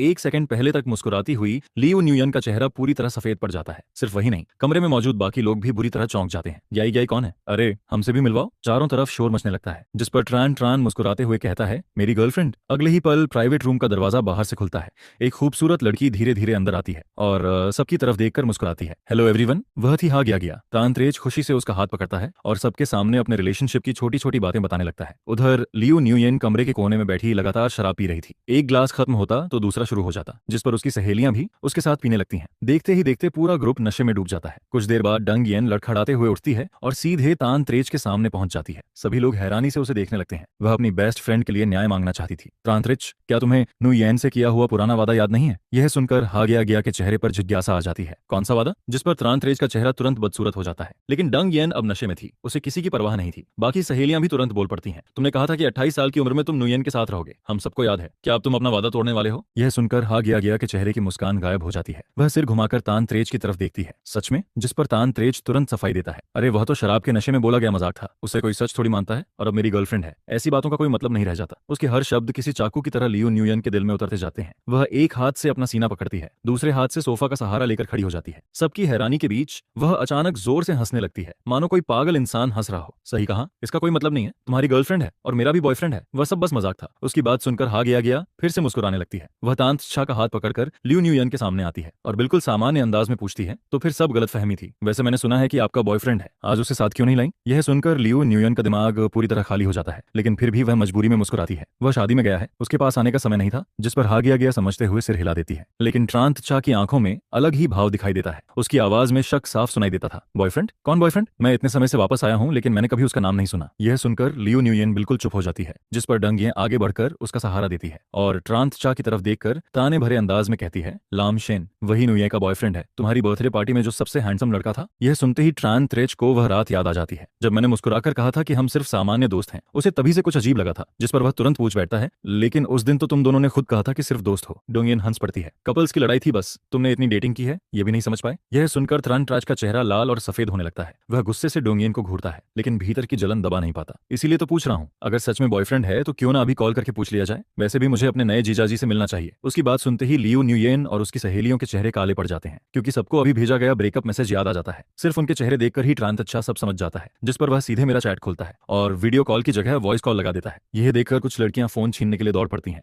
लेकिन हाँ गया उनके सामने आकर खड़ी हो जाती है। तांत्रेच फोन का वॉल्यूम मैक्सिमम पर कर देता है। पूरे रूम में अचानक सन्नाटा छा जाता है। अब सिर्फ रिंगिंग टोन सुनाई दे रही थी। लियो न्यूयन अपनी मुट्ठियां कसकर भींच लेती है और मन ही मन प्रार्थना करने लगती है। वह चाहती थी कि मैं फोन न उठाऊं, वह चाहती थी कि मैंने अभी तक ब्रेकअप मैसेज न देखा हो। हर रिंग के साथ उसका दिल और तेज धड़कने लगता है। लगभग 1 मिनट गुजर जाता है। जब सभी लोग उम्मीद छोड़ने वाले होते हैं, तभी कॉल कनेक्ट हो जाती है। ब्रो द ट्रैच, कोई काम था? मेरी आवाज सुनते ही लियो न्यूयन का चेहरा और भी सफेद पड़ जाता है। इसके उलट ट्रांट्रैच के चेहरे पर जीत वाली मुस्कान आ जाती है। वह आराम से कहता है, कुछ खास नहीं, आज मेरा बर्थडे है। सुना है तुम न्यूयन के बॉयफ्रेंड हो, तो सोचा तुम्हें भी बुला लूं। फोन के दूसरी तरफ कुछ सेकंड तक खामोशी छाई रहती है, जिस पर लियो न्यूयन की सांसें तक रुकने लगती हैं। फिर मैं शांत आवाज में जवाब देता हूं, सॉरी मैं अभी जिंगबई में हूं, आ नहीं सकता। मेरी सामान्य आवाज सुनकर लियो न्यूयन को लगता है कि शायद मैंने अभी तक मैसेज नहीं देखा, जिस पर वह थोड़ा राहत की सांस लेती है। लेकिन मेरी बात अभी खत्म नहीं हुई थी। मैं धीमी आवाज में आगे कहता हूं, वैसे एक बात और, मेरा और लियो न्यूयन का ब्रेकअप हो चुका है। ब्रो द ट्रिच, आप गलत मत समझिएगा। यह सुनते ही ट्रान भी थोड़ा चौंक जाता है, लेकिन उसके चेहरे पर खुशी ज्यादा साफ दिखाई देती है। ब्रेकअप कब हुआ? मैं बिल्कुल शांत लहजे में जवाब देता हूँ, अभी अभी, लगभग 10 मिनट पहले मुझे उसका ब्रेकअप मैसेज मिला है। यह सुनते ही आसपास खड़े लोग हंसी रोकने की कोशिश करने लगते हैं, लेकिन कोई खुलकर हंसने की हिम्मत नहीं करता। ट्रांत्रेच हल्का सा हंसता है और ठंडी नजरों से उन लड़कियों को देखता है जो अभी तक तमाशा बना रही थी। फिर वह बेपरवाही से कहता है, ठीक है, मैं ये बात न्यूयेन तक पहुंचा दूंगा। मैं जवाब देता हूँ, धन्यवाद। और हाँ मिस्टर ट्रान, हैप्पी 28वें बर्थडे। साथ ही आपको और मिस हा को हमेशा खुश रहने की शुभकामनाएं। जानबूझकर या अनजाने में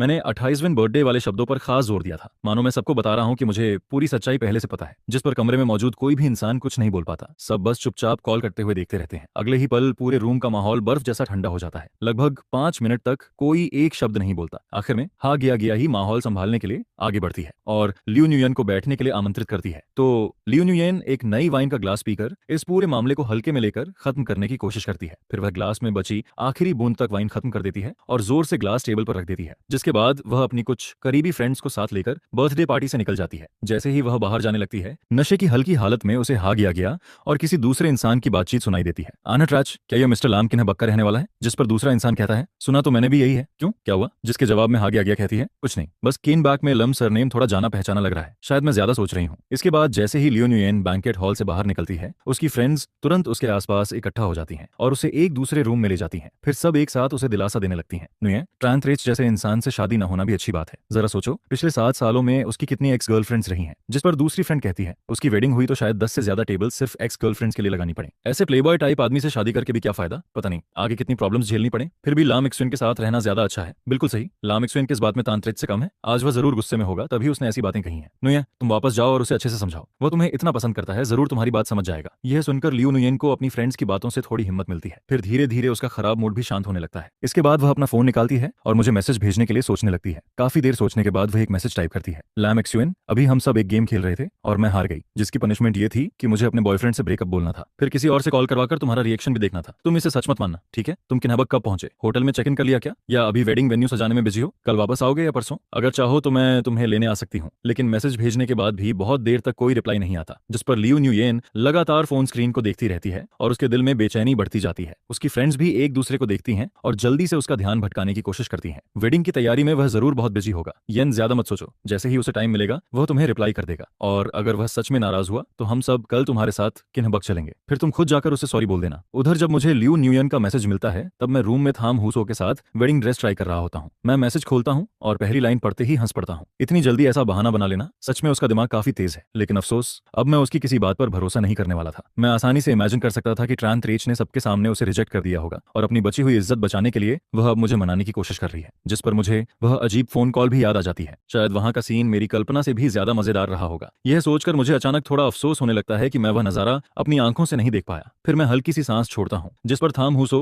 जो अपनी वेडिंग ड्रेस ठीक कर रही होती है, मेरी तरफ देखकर पूछती है, क्या हुआ, क्या यह वेडिंग ड्रेस अच्छी नहीं लग रही? अगर पसंद नहीं है तो मैं अभी नई ड्रेस मंगवा देती हूँ। जिसके जवाब में मैं कहता हूँ, नहीं ऐसी बात नहीं है, बस वेडिंग की तैयारी में बिजी होने की वजह से एक मजेदार ड्रामा मिस हो गया, उसी का थोड़ा अफसोस है। यह सुनकर वह उत्सुक होकर पूछती है, कैसा ड्रामा? अगर कन्वीनियंट हो तो मुझे भी बताओ। मैं चाहकर भी पूरी बात नहीं बताता। आखिर अपनी फियांसे के सामने एक्स गर्लफ्रेंड की बातें करना ठीक नहीं लगता था, इसलिए मैं बस इतना कहकर बात टाल देता हूँ कि कुछ पुराने फ्रेंड्स की बर्थडे पार्टी में थोड़ा ड्रामा हो गया था, लेकिन कोई बड़ी बात नहीं है, अभी हमें वेडिंग की तैयारी पर ध्यान देना चाहिए। मैं ज्यादा कुछ नहीं कहता, जिस पर थाम हुसो भी आगे सवाल नहीं करती और लिविंग रूम में जाकर कुछ स्नैक्स लेकर आती है। फिर वह पूछती है, क्या आपको भूख लगी है? पहले कुछ खा लीजिए, थोड़ी देर में काम खत्म हो जाएगा, फिर मैं आपके साथ बाहर डिनर करने चलूंगी। वैसे आपका कुछ खाने का मन है? जिसके जवाब में मैं कहता हूँ, सच कहूँ तो मुझे थोड़ा भूख लगी है। फिर मैं उससे पूछता हूँ कि वह क्या खाना चाहती है। उसकी पसंद की हर डिश याद रखने के बाद मैं बाहर जाकर सब अरेंज करने लगता हूँ, लेकिन ऑर्डर करते समय भी मेरा दिमाग लगातार सोचता रहता है। मेरी जानकारी के मुताबिक थाम हुसो किन्हबक के थाम ग्रुप की तीसरी बेटी है और मुझसे 2 साल छोटी है। उससे बड़ी 2 सिस्टर्स हैं, एक उससे 2 साल बड़ी है और दूसरी 5 साल बड़ी। वर्तमान में उसकी बड़ी सिस्टर थाम ग्रुप की वाइस प्रेसिडेंट है और बचपन से थाम हुसो को भी उसी बड़ी सिस्टर ने पाला बढ़ाया था, जिसकी वजह से उसका स्वभाव काफी अच्छा और सभ्य बना। पिछले कुछ सालों से लाम फैमिली और थाम फैमिली का आना जाना काफी बढ़ गया था। दोनों फैमिलीज ने हर पहलू से जांच पड़ताल करने के बाद ही इस मैरिज अलायंस का फैसला किया था। मां के मुताबिक थाम हुसो ने मेरी फोटो देखते ही इस रिश्ते के लिए हाँ कह दिया था और वह मुझसे काफी संतुष्ट भी थी, लेकिन इस बात पर मुझे कभी विश्वास नहीं हुआ। आखिर मैंने अभी अभी अपना पिछला रिलेशनशिप खत्म किया था और फैमिली के लिए वापस लौटकर जिम्मेदारी संभालने का फैसला किया था। शादी को लेकर मैंने कभी ज्यादा गंभीरता से नहीं सोचा था। मेरा मानना था कि साथ रह सके तो ठीक, नहीं तो डिवोर्स भी कोई बड़ी बात नहीं। जहां तक फर्स्ट साइट लव की बात है, मुझे तो ये बिल्कुल भी सच नहीं लगता था, लेकिन एक दोपहर साथ बिताने के बाद मेरा नजरिया थोड़ा बदलने लगता है। हालांकि हम अभी भी ज्यादा क्लोज नहीं थे, फिर भी छोटी छोटी बातों से मैं फील कर सकता था कि मेरी यह फियांस सच में बहुत अच्छी इंसान है। उसकी ब्यूटी की तो बात ही अलग थी, लेकिन उससे भी ज्यादा उसकी पर्सनैलिटी शानदार थी। वह जेंटल थी, काइंड थी, ऑर्गेनाइज्ड थी और हर काम बहुत ध्यान से करती थी। साथ ही वह लोगों की भावनाओं को भी अच्छी तरह समझती थी। कुल मिलाकर इस अचानक मिली फियांसे से मैं काफी संतुष्ट था और सिर्फ संतुष्ट ही नहीं बल्कि थोड़ा सरप्राइज भी था। लगता है इस बार मॉम डैड की नजर सच में काफी अच्छी निकली। उधर पूरी रात ड्रिंकिंग करने के बाद अगले दिन सुबह लियू न्यूयन की आंख खुलती है और जागते ही सबसे पहला काम वह फोन चेक करना करती है, लेकिन 10 घंटे से ज्यादा गुजर जाने के बाद भी चैट विंडो पूरी तरह खाली पड़ी होती है। यह देखकर लियू न्यूयन गुस्से में अपनी आंखें कई बार मलती है, फिर अचानक फोन उठाकर दीवार पर दे मारती है, जिसकी आवाज सुनकर वहां मौजूद सभी लोग जाग जाते हैं। सब उसकी तरफ देखते हैं और तुरंत समझ जाते हैं कि उसका मूड कितना खराब है। किसने सोचा था कि लाम एक्सियन भी ऐसे हार्ड टू गेट वाले ट्रिक्स खेलेगा? जिस पर उसकी फ्रेंड्स जल्दी से उसे समझाने लगती हैं, चिंता मत करो न्यूयन, हम सब तुम्हारे साथ चलेंगे और उसे वापस मना लेंगे। बाकी लोग भी लगातार उसे दिलासा देते रहते हैं, जिससे उसका मूड थोड़ा बेहतर होने लगता है। इसके बाद पूरा ग्रुप होटल से निकलता है और सीधे एयरपोर्ट की तरफ रवाना हो जाता है। रास्ते में लियू न्यूयन दूर दिखाई देती ऊंची बिल्डिंग्स को देखती रहती है और सोच में डूबी रहती है। उसके दिल में हल्का पछतावा भी उठने लगता है। अगर उसे पहले पता होता कि बात यहाँ तक पहुंच जाएगी तो शायद वह कल ही केन बैक चली जाती, लेकिन अब पछताने से भी कुछ बदलने वाला नहीं था। त्रांतराज की बातें सुनने के बाद उसके दिल की आखिरी उम्मीद भी खत्म हो चुकी थी। पिछले कई सालों में उसने अनगिनत बार हार मानने के बारे में सोचा था, लेकिन 28 साल वाली उस प्रॉमिस की वजह से वह हमेशा उम्मीद लगाए रखती थी। खासकर मेरे साथ रिलेशनशिप में आने के बाद वह लगभग मानसिक रूप से टूटने लगी थी। उसे समझ नहीं आता था कि मेरे जैसे इंसान का सामना किस चेहरे से करे जो हमेशा पूरे दिल से उससे प्यार करता रहा था। और अब उसके सामने मौजूद यह चॉइस भी आखिरकार अंतिम फैसला मांग रही थी, जिस पर वह धीरे धीरे अपने दिल की असली आवाज को टटोलने लगती है। जिस पर लियू न्यूयन अचानक अपनी फ्रेंड्स की तरफ देखकर कहती है, अगर आज भी मैं उसे मना नहीं पाई तो मैं उससे मैरिज प्रपोजल करने की सोच रही हूँ। तुम लोगों को क्या लगता है? यह सुनते ही खासकर मैरिज शब्द सुनकर उसकी कई फ्रेंड्स हैरानी से आंखें बड़ी कर देती हैं। क्या लाम एक्सियन से शादी? जिस पर एक फ्रेंड कहती है, उसकी फैमिली बैकग्राउंड के हिसाब से तुम्हारे अंकल शायद इस रिश्ते के लिए आसानी से तैयार नहीं होंगे। दूसरी फ्रेंड भी तुरंत बोल पड़ती है, वैसे लाम एक्सियन बुरा इंसान नहीं है, उसकी पर्सनैलिटी भी अच्छी है और उसका कैरेक्टर भी ठीक है। रिलेशनशिप के लिए तो वह काफी अच्छा पार्टनर है, लेकिन अगर मैरिज की बात करें तो सच कहूं मुझे अभी भी लगता है कि वह पूरी तरह तुम्हारे बराबर नहीं है। हालांकि सभी फ्रेंड्स अपनी अपनी राय दे रही थीं, लेकिन लियू न्यूयन के कानों तक उन बातों का असर ही नहीं पहुंच रहा था। वह सीट पर सिर टिकाकर बैठ जाती है और उसके दिमाग में मेरे साथ बिताए पुराने दिन बार बार घूमने लगते हैं। 25वें बर्थडे के बाद से हर कुछ महीनों में मैं कभी खुलकर तो कभी इशारों में मैरिज की बात छेड़ देता था, जिस पर वह हमेशा समझ जाती थी कि मैं क्या कहना चाहता हूँ। वह यह भी जानती थी कि मेरी फैमिली लगातार मुझ पर दबाव डाल रही है, लेकिन अपने दिल में छिपे उस छोटे से स्वार्थ की वजह से वह हमेशा अनजान बनने का नाटक करती रही। अब हम दोनों की उम्र भी कम नहीं रही थी और मैं हमेशा पूरी ईमानदारी से उसके साथ खड़ा रहा था, जिस पर अब उसे लगने लगा था कि शायद वह मुझे और ज्यादा समय तक खोने का जोखिम नहीं उठा सकती। हालांकि मैरिज के बाद आने वाली मुश्किलों को सोचकर उसके मन में अभी भी कई डर मौजूद थे, लेकिन फिर भी वह एक बार कोशिश करना चाहती थी। यह सोचते सोचते लियू न्यूयेन आखिरकार किन्हबक पहुंचकर मैरिज प्रपोजल देने का फैसला कर लेती है, जिस पर प्लेन में चढ़ने से पहले वह अपने असिस्टेंट को मैसेज भेजती है। वह उसे कुछ समय पहले इंटरनेट पर काफी चर्चा में रहे वेडिंग रिंग्स के पेयर को ऑक्शन से खरीदने का ऑर्डर देती है, लेकिन थोड़ी देर बाद असिस्टेंट रिप्लाई करता है, मिस लियू, वह रिंग पेयर पहले ही किसी ने बहुत बड़ी कीमत देकर खरीद लिया है। यह सुनकर लियू न्यूयेन थोड़ा चौंक जाती है। सिर्फ वेडिंग रिंग्स ही तो हैं, इतनी ज्यादा कीमत कैसे लग गई? जिस पर वो बायर का नाम पूछती है। असिस्टेंट सिर्फ एक वर्ड भेजता है, थाम। यह नाम देखते ही लियू न्यूयेन थोड़ी देर के लिए चुप हो जाती है। किन्हबक का थाम फैमिली नाम इस सर्कल में किसी गरजते हुए ठंडर की तरह मशहूर था, लेकिन अच्छी बात यह थी कि उसकी थोड़ी जान पहचान थाम फैमिली की सेकंड यंग लेडी से भी थी, जिस पर वह तुरंत कॉल लगा देती है। दूसरी तरफ से हंसते हुए जवाब आता है, ओह, उस वेडिंग रिंग पेयर की बात कर रही हो? हाँ, वह मैंने ही खरीदा है। आज मेरी छोटी सिस्टर की वेडिंग है, मैंने न्यू कपल को गिफ्ट देने के लिए खरीदा है। न्यूयेन, तुमने पूछने में थोड़ी देर कर दी। यह सुनकर लियू न्यूयेन और ज्यादा हैरान हो जाती है। आज थाम फैमिली की यंग लेडी की भी वेडिंग है। उसके मन में अजीब सा एहसास पैदा होता है, आज सारी खुशियां एक ही दिन क्यों इकट्ठा हो रही हैं। हालांकि उसके मन में कई सवाल थे, फिर भी वह विनम्रता से कहती है, सॉरी, शायद मैंने ज्यादा वाइन पी ली थी, इसलिए ऑक्शन भूल गई। प्लीज मेरी तरफ से यंग मिस को कंग्रेचुलेशन जरूर दे दीजिए। वैसे लकी ग्रूम कौन है? जिस पर दूसरी तरफ से जवाब आता है, मेरी सिस्टर की शादी लाम फैमिली के यंग मास्टर से हो रही है। दोनों फैमिलीज एक दूसरे के बिल्कुल बराबर हैं। जैसे ही लियू न्यूयेन लाम फैमिली शब्द सुनती है, उसके दिमाग में तुरंत लाम शेन का नाम चमक उठता है, जिस पर उसके मन में अजीब अजीब ख्याल आने लगते हैं। क्या लाम शेन भी उसी वेडिंग में शामिल होने के लिए बक आया है? क्या उसका थाम फैमिली या लाम फैमिली से कोई कनेक्शन है? लेकिन जैसे ही वह कार से उतरती है और ठंडी सर्द हवा उसके चेहरे से टकराती है, उसके सारे अजीब ख्याल धीरे धीरे गायब हो जाते हैं। वह सिर हिलाती है और अपनी कनपटी दबाती है, फिर खुद से कहती है, यह सब बेकार की बातें हैं। वह तो एक साधारण काउंटी टाउन का लड़का है, उसका लाम फैमिली से क्या संबंध हो सकता है? इसके बाद प्लेन कैपिटल एयरपोर्ट पर लैंड करता है। जैसे ही लियू न्यूयेन बाहर निकलती है, वह मुझे कॉल करती है, जिस पर फोन कनेक्ट होते ही पीछे लोगों की शोर भरी आवाजें सुनाई देती हैं। मेरा टोन ज्यादा अच्छा नहीं था। मैं सीधे कहता हूँ, मेरी एक्स गर्लफ्रेंड ने अचानक कॉल क्यों किया है? जैसे ही वह एक्स गर्लफ्रेंड शब्द सुनती है, उसे कल की सारी बातें याद आ जाती हैं। उसका ब्लड प्रेशर तक बढ़ जाता है, लेकिन वह जानती थी कि अभी गुस्सा करने का समय नहीं है, इसलिए वह खुद को शांत रखते हुए कहती है, लैम एक्सयूएन, कल वाला ब्रेकअप सच में सिर्फ एक जोक था। क्या तुम मेरी बात पर विश्वास नहीं कर सकते? जिस पर मैं शांत आवाज में जवाब देता हूँ, विश्वास? मुझे इससे फर्क नहीं पड़ता कि वह गेम था या जोक। मैं सिर्फ उसकी फ्रेंड्स तुरंत उसे शांत करने लगती हैं। फोन पर लड़ने का कोई फायदा नहीं है, थोड़ी देर में फेस टू फेस बात करना, तब सब ठीक हो जाएगा। काफी देर समझाने के बाद उसका मूड थोड़ा शांत होता है। इसके बाद सब लोग डिन ट्वेंसन ट्रांग की तरफ रवाना हो जाते हैं, लेकिन जैसे ही यह नाम सुनाई देता है, सभी फ्रेंड्स एक दूसरे को देखने लगती हैं। उनके चेहरों पर साफ हैरानी दिखाई देने लगती है। रुको, क्या ये वही डिन ट्वेंसन ट्रांग नहीं है जो किनबैक के सबसे बड़े रिच फैमिलीज का गैदरिंग प्लेस माना जाता है, जहां आने वाले लोग पूरे सिटी को हिला सकते हैं? अगर लम स्वेन के फ्रेंड की वेडिंग यहां हो रही है, तो ये बात कुछ अजीब नहीं लगती? यह सुनकर लियो न्यूयेन का दिल भी जोर जोर से धड़कने लगता है। प्लेन में उठी हुई वह अजीब सी सोच फिर से उसके दिमाग में लौटने लगती है, कहीं कहीं लाम स्वेन सच में लाम फैमिली का यंग मास्टर तो नहीं? उधर समय 10:30 का हो चुका था। वेडिंग शुरू होने वाली थी। गेस्ट्स एक एक करके अपनी सीट्स पर बैठने लगते हैं। मैं टॉप फ्लोर की बालकनी पर खड़ा पूरा वेन्यू देख रहा होता हूँ। यह पूरी वेडिंग थाम हुसो ने खुद प्लान की थी, और अब इसे देखकर मुझे एहसास होता है कि मॉम ने जो बातें कही थी, वे शायद बढ़ा चढ़ाकर नहीं बल्कि कम करके बताई थी। लैम फैमिली और थाम फैमिली के अलायंस की वजह से पूरे अपर सर्कल के बड़े बड़े लोग यहाँ पहुंचे थे। मेरे हिसाब से 7 या 800 गेस्ट्स काफी थे, लेकिन वेन्यू देखकर लगता था जैसे हजारों लोगों की तैयारी की गई हो। हालांकि धूप निकल आई थी, फिर भी विंटर का मौसम था, जिस पर गेस्ट्स को आराम देने के लिए चारों तरफ बड़े बड़े हीटिंग सिस्टम्स लगाए गए थे। वेडिंग स्टेज को सजाने के लिए यूरोप से एयर कार्गो द्वारा फ्रेश फ्लावर्स मंगवाए गए थे। इतना ही नहीं, वेडिंग गिफ्ट के रूप में हर गेस्ट को प्योर गोल्ड से बना लॉन्गेविटी लॉक भी दिया जा रहा था। इस पूरे आयोजन की लग्जरी देखकर यहाँ तक कि विदेश में पला बढ़ा मैं भी थोड़ा शॉक हो जाता हूँ। मैं हवा से बिखरे बाल ठीक करता हूँ और कुछ कहने ही वाला होता हूँ कि तभी थाम हुसो मेरे पास आ जाती है। बाहर ठंड है, अंदर चलिए। मैं सिर हिलाता हूँ और उसके साथ रूम में लौट आता हूँ, जिस पर वह मुझे एक हॉट कॉफी पकड़ा देती है। फिर कहती है, अभी थोड़ी देर पहले किसी ने कॉल करके पूछा कि वेडिंग वेन्यू कहाँ है, क्या वो आपका फ्रेंड है? जरूरत हो तो हम किसी को गेट पर भेज सकते हैं। यह सुनकर मैं तुरंत अपना फोन उठाता हूँ और कॉल लॉग चेक करता हूँ, लेकिन जैसे ही मैं नेम देखता हूँ, मेरे चेहरे पर अजीब सी मुस्कान आ जाती है। कॉल तंग यान का था, मतलब वह लोग किन्हबक पहुंच चुके थे। जिस पर मैं हल्का सा मुस्कुराकर कहता हूँ, कोई जरूरत नहीं है, वे खुद रास्ता ढूंढ लेंगे। फिर मुझे अचानक कुछ याद आता है, वैसे आज यहाँ बहुत ज्यादा लोग हैं और मैंने सुना है कि पास वाली पहाड़ी पर कई रिपोर्टर्स और पापरात्सी छिपे हुए हैं, इसलिए सिक्योरिटी बढ़ा देना बेहतर होगा। कोई अनएक्सपेक्टेड सिचुएशन नहीं होनी चाहिए। जिस पर थाम हुसो बिना ज्यादा सोचे तुरंत एग्री कर जाती है। जाने से पहले वह वेडिंग रिंग मेरे हाथ में रख देती है। मैं उसके जाते हुए बैक व्यू को देखता हूँ और उसके रूम से बाहर निकलते ही मेरे चेहरे पर दबा हुआ स्माइल आखिर खुलकर सामने आ जाता है। लियू न्यूयेन मेरी वेडिंग में पहुंच चुकी थी। मैं सच में इमेजिन नहीं कर पा रहा था कि जब वह मुझे वेडिंग स्टेज पर देखेगी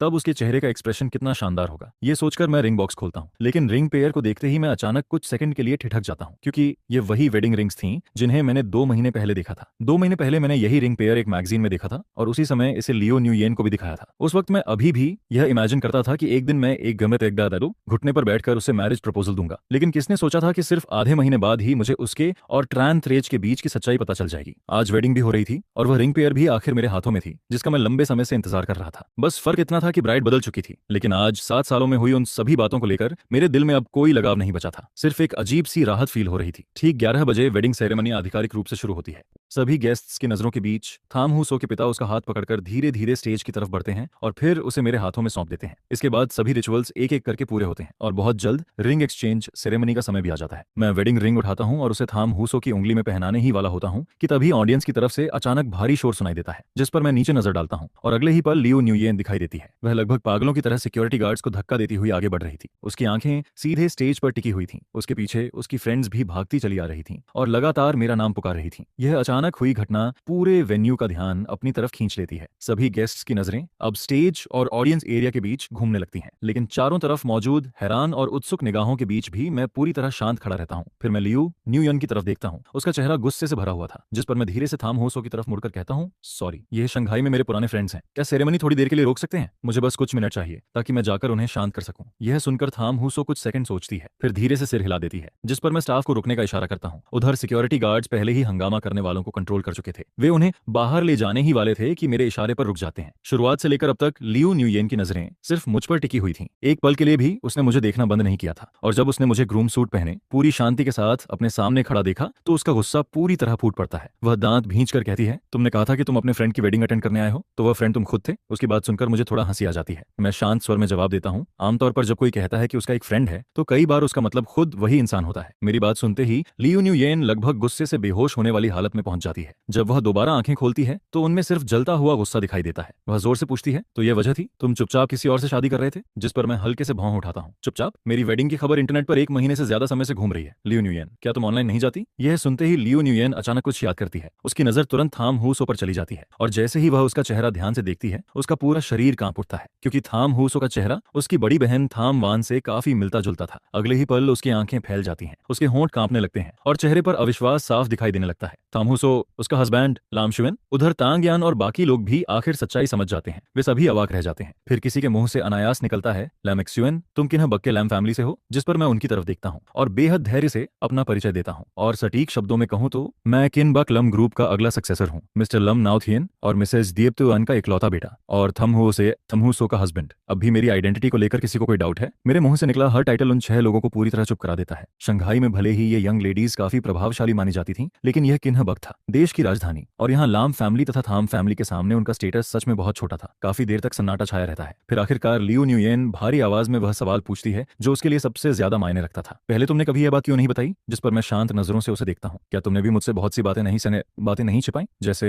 वह 28 ईयर्स वाली प्रॉमिस? मेरे मुंह से यह सुनते ही लियो न्यूयेन का चेहरा पूरी तरह सफेद पड़ जाता है। वह तुरंत घबरा जाती है और जल्दी जल्दी समझाने लगती है, मैं एक्सप्लेन कर सकती हूँ लमसुएन, मैंने ट्रांटराज को कभी पूरी तरह नहीं भुलाया था, लेकिन पिछले 7 सालों में वह अपनी बात पूरी भी नहीं कर पाती, क्योंकि तभी पूरे समय शांत खड़ी थाम हू सो अचानक बोल पड़ती है। वह सीधे सिक्योरिटी की तरफ देखकर कहती है, उन्हें नीचे ले जाइए। इसके बाद वह मेरा हाथ पकड़ लेती है और बेहद कोमल आवाज में मुझसे कहती है, अभी इस मामले को हैंडल करने का सही समय नहीं है लैम एक्सुएन, वेडिंग खत्म होने के बाद हम तुम्हारे फ्रेंड्स को अलग से डिनर पर इनवाइट कर सकते हैं, लेकिन गेस्ट्स को ज्यादा देर इंतजार नहीं करवाना चाहिए। उसकी बात सुनकर मैं सच में थोड़ा हैरान रह जाता हूँ। मैंने उम्मीद नहीं की थी कि इतने महत्वपूर्ण मोमेंट पर वह इतनी निर्णायक और मैच्योर होगी। हालांकि मेरे मन में अभी भी कई सवाल थे, लेकिन यह उन्हें पूछने का समय नहीं था, जिस पर मैं सिर हिलाकर उसकी बात मान लेता हूँ। इसके बाद थाम हू सो मेरा हाथ पकड़ती है और हम दोनों वापस स्टेज के सेंटर की तरफ लौट जाते हैं। फिर म्यूजिक दोबारा बजना शुरू होता है। चारों तरफ से ब्लेसिंग्स और अप्लॉज की आवाजें गूंजने लगती हैं और उसी माहौल में ब्राइड और ग्रूम आखिर रिंग एक्सचेंज सेरेमनी पूरी कर लेते हैं। इसके बाद बुके टॉस का मोमेंट आता है। आसमान से फूलों की पंखुड़ियां, सफेद फेदर और चमकती हुई रिबन्स गिरने लगती हैं। हल्की धूप थाम हू सो के चेहरे पर पड़ती है, जिससे उसका खूबसूरत और नाजुक चेहरा और भी ज्यादा चमकने लगता है। मैं उसकी तरफ देखता हूँ, फिर पीछे मुड़कर नहीं देखता और अपने फ्यूचर की तरफ बढ़ जाता हूँ। वेडिंग सेरेमनी खत्म होने के बाद मुझे थोड़ी थकान महसूस होती है, जिस पर दिन में हुई सारी घटनाएं मेरे दिमाग में घूमने लगती हैं और मुझे लगता है कि अब थाम हू सो से खुल, लेकिन अगर आप नहीं बताना चाहते तो मुझे कुछ भी पूछने की जरूरत नहीं है। उसका यह शांत और संतुलित रवैया मुझे सच में चौंका देता है। पहली बार मुझे महसूस होता है कि शायद मैंने किसी साधारण लड़की से शादी नहीं की। मैं पूछता हूँ, तुम्हें जिज्ञासा नहीं होती कि मेरा और उनका क्या रिश्ता था? तुम्हें यह चिंता नहीं है कि आज की घटना आगे चलकर कोई प्रॉब्लम बन सकती है? जिस पर थाम हू सो आराम से सोफा पर बैठ जाती है। उसकी आंखों में हल्की जिज्ञासा जरूर थी, लेकिन घबराहट बिल्कुल नहीं थी। वह मुस्कुराकर कहती है, क्यूरियोसिटी तो है, लेकिन चिंता ज्यादा जरूरी नहीं है। सबसे महत्वपूर्ण बात यह है कि हमारी वेडिंग अच्छी तरह पूरी हो गई। अब आप मेरे हस्बैंड हैं और हम दोनों साथ मिलकर आगे की जिंदगी बिताएंगे। जहां तक पास्ट का सवाल है, अगर आप बताना चाहें तो मैं खुशी से सुनूंगी, अगर नहीं बताना चाहते तो भी मैं समझ सकती हूँ। जो बातें खत्म हो चुकी हैं उनके पीछे अटक कर रहने का क्या फायदा? उसकी बातें सुनकर मैं कुछ पल के लिए चुप हो जाता हूँ और एक बार फिर इंसानों के बीच फर्क को महसूस करता हूँ। साथ ही थामहूसो को भी नए नजरिए से देखने लगता हूँ। उसकी बातों का असर मुझ पर पड़ता है, जिस पर मैं तय करता हूँ कि अब कुछ नहीं छिपाऊंगा। मैं सीधे सच बताना शुरू करता हूँ। आज वेडिंग में जो लोग आए थे उनमें मेरी एक्स गर्लफ्रेंड और उसकी फ्रेंड्स थी। हम 7 साल तक रिलेशनशिप में थे। मैं उससे मैरिज करना चाहता था, लेकिन उसके दिल में हमेशा किसी और के लिए जगह थी। जब मुझे यह सच्चाई पता चली तो मैंने ब्रेकअप करने का फैसला कर लिया। फिर मैं किन्ह बक वापस आ गया। उसी समय मॉम डैड लगातार मैरिज के लिए दबाव डाल रहे थे और मैंने भी बिना ज्यादा सोचे इस रिश्ते के लिए हाँ कह दी। कल ही हमारा ऑफिशियल ब्रेकअप हुआ है। उसे यह नहीं पता था कि मैं लाम फैमिली से हूँ, इसीलिए वह आज वेडिंग वेन्यू तक पहुंचकर हंगामा करने आ गई। यह कहकर मैं उसकी प्रतिक्रिया देखने लगता हूँ। जोंग के चेहरे पर एक बहुत ही सटल एक्सप्रेशन दिखाई देता है। कल ही ब्रेकअप हुआ था और आज शादी हो गई, क्या ये थोड़ा ज्यादा जल्दी नहीं है? जिस पर मैं हल्की मुस्कान के साथ कहती हूँ, शायद थोड़ा जल्दी है, लेकिन हम दोनों सिर्फ बिजनेस मैरिज में हैं। बस बाहर वालों की नजर में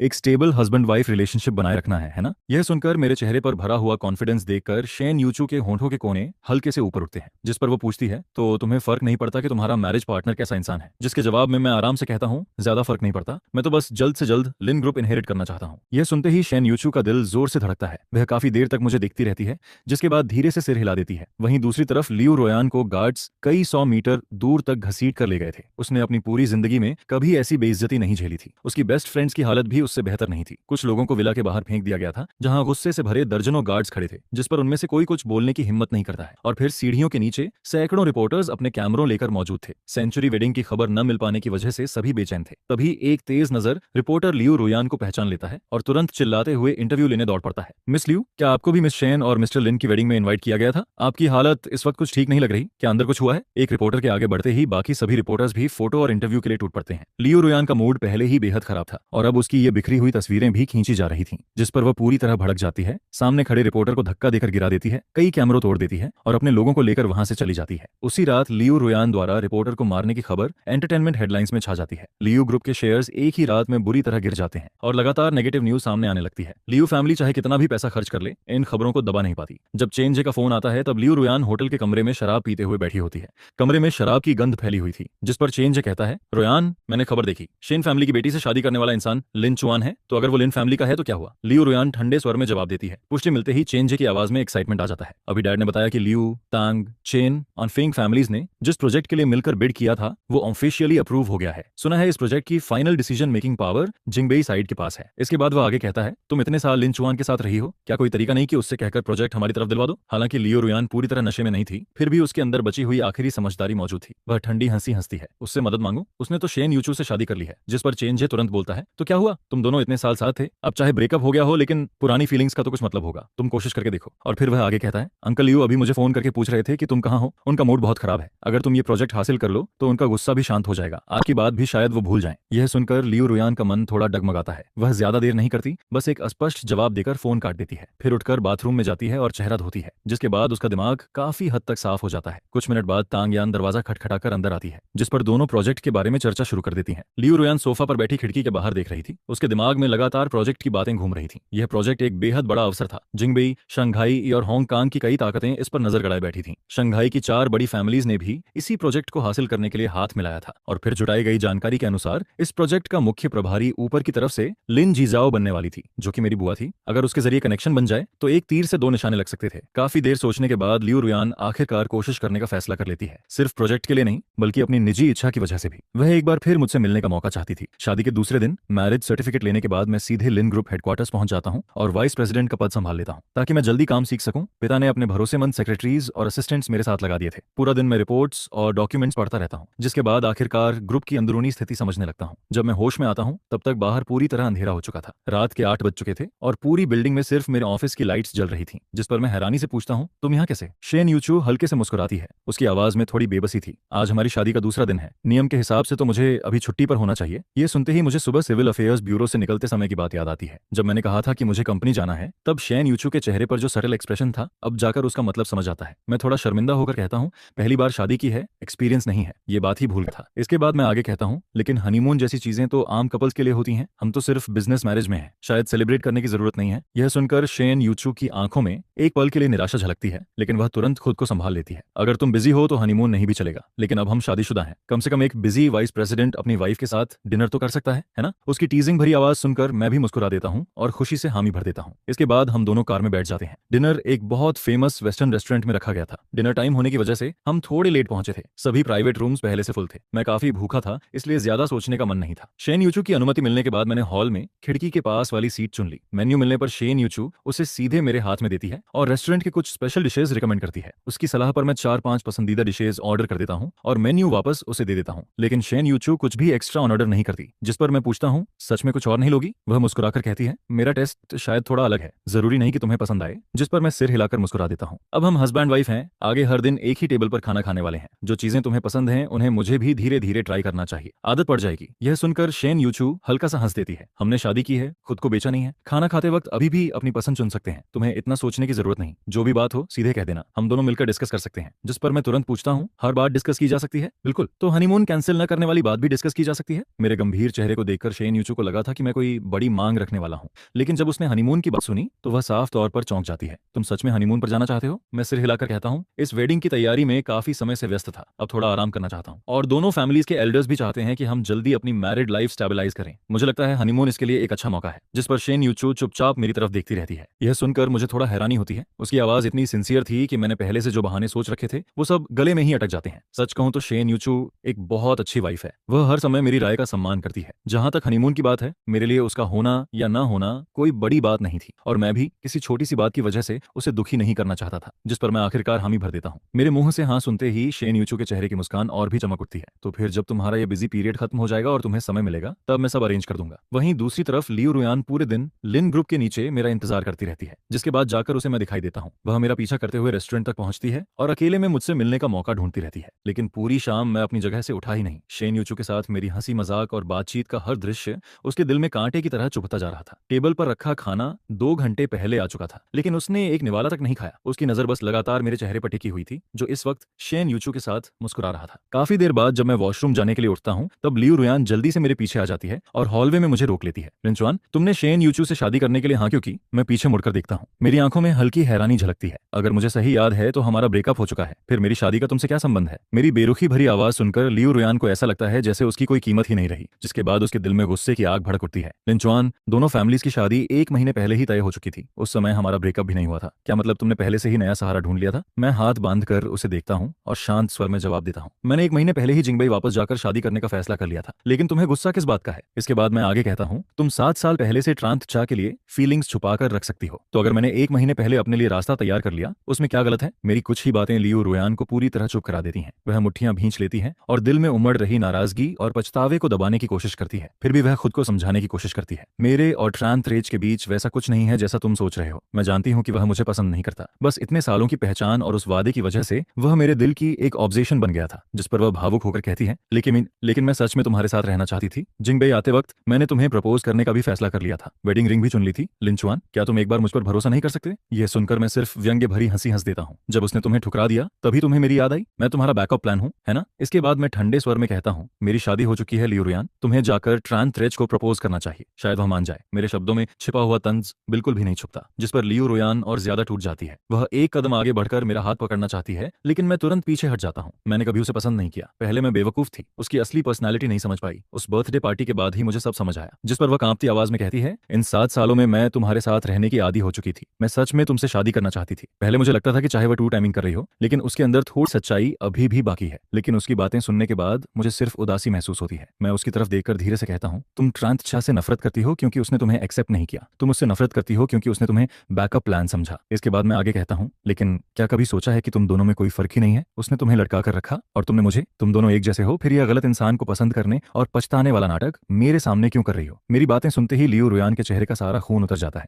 उसका चेहरा एकदम सफेद पड़ जाता है। लेकिन अब मुझे उसकी भावनाओं की बिल्कुल परवाह नहीं थी। मैं उससे और कोई बात नहीं करना चाहता था। जिस पर मैं मुड़कर वापस हॉल की तरफ चल देता हूँ। जब हम दोनों एक दूसरे के पास से गुजरते हैं तभी लियू रुयान अचानक मेरा हाथ पकड़ लेती है। मेरी सहनशीलता भी अब खत्म हो चुकी थी। मैं झटके से उसका हाथ छुड़ा देता हूँ, लेकिन उसी पल ऊपर लटका हुआ चैंडेलियर जोर से हिलता है। उसकी चेन टूट जाती है और वह सीधे मेरे सिर की तरफ गिरने लगता है। खतरे के उस पल में लियू रुयान बिना सोचे समझे मुझे धक्का देकर एक तरफ हटा देती है। अगले ही सेकंड जोरदार धमाका होता है। कई दर्जन किलो वजनी लोहे का चैंडेलियर सीधे उसके कंधे पर गिरता है। मैं कई मीटर दूर जा गिरता हूँ और ठीक उसी समय सामने से भागते हुए शेन यूचू दिखाई देती है। मैं पीछे मुड़कर देखता हूँ। एक नजर में लियू रुयान जमीन पर गिरी दिखाई देती है। दर्द से उसका शरीर सिकुड़ गया था। उसका बायां हाथ दाएं कंधे को कसकर पकड़े हुए था और पूरा चेहरा दर्द से लाल हो चुका था। रेस्टोरेंट के स्टाफ तुरंत दौड़कर आते हैं और उसकी हालत जांचने लगते हैं। वहीं शेन यूचू घबराकर मुझसे पूछती है, तुम्हें कहीं चोट तो नहीं लगी? जब उसे यकीन हो जाता है कि मैं सुरक्षित हूँ तब जाकर वह राहत की सांस लेती है और मुझे वहां से लेकर चली जाती है। वहीं जमीन पर पड़ी लियू रुयान हमारी जाती हुई पीठ को देखती रहती है। उसके होंठ बुरी तरह दबे हुए थे। वह कुछ कहना चाहती थी, लेकिन गले में अटकी सिसकियों की वजह से एक शब्द भी नहीं निकलता। आखिरकार वह निराश होकर आंखें बंद कर लेती है, जिस पर उसके दिमाग में एक एक करके पुरानी यादें उभरने लगती हैं। हर याद में सिर्फ मैं था। जब उसे स्टमक पेन होता था तब मैं उसके पास से एक कदम भी दूर नहीं जाता था। उसके लिए अच्छे डॉक्टर्स ढूंढता था और हर वक्त उसकी हालत की चिंता करता था। जब उसके हाथ पर चोट लग जाती थी तब मैं तुरंत अंडे उबालकर उसकी सूजन कम करने की कोशिश करता था। जब उसे रात में नींद नहीं आती थी तब मैं खुद की नींद छोड़कर उसके साथ सॉफ्ट म्यूजिक सुनता था और उसके लिए स्लीप टी बनाता था। पहले उसकी हर छोटी बड़ी बात मेरे लिए सबसे जरूरी होती थी। मैं हर चीज दिल से करता था, लेकिन आज वह मेरी वजह से घायल हो गई थी और मैं बिना कोई रिएक्शन दिए सीधे चला गया। उसी पल लियू रोयान को आखिरकार एहसास हो जाता है, अब मैं वह इंसान नहीं रहा जिसे वह जानती थी। मैं अब सिर्फ उसका नहीं था, और सबसे महत्वपूर्ण बात,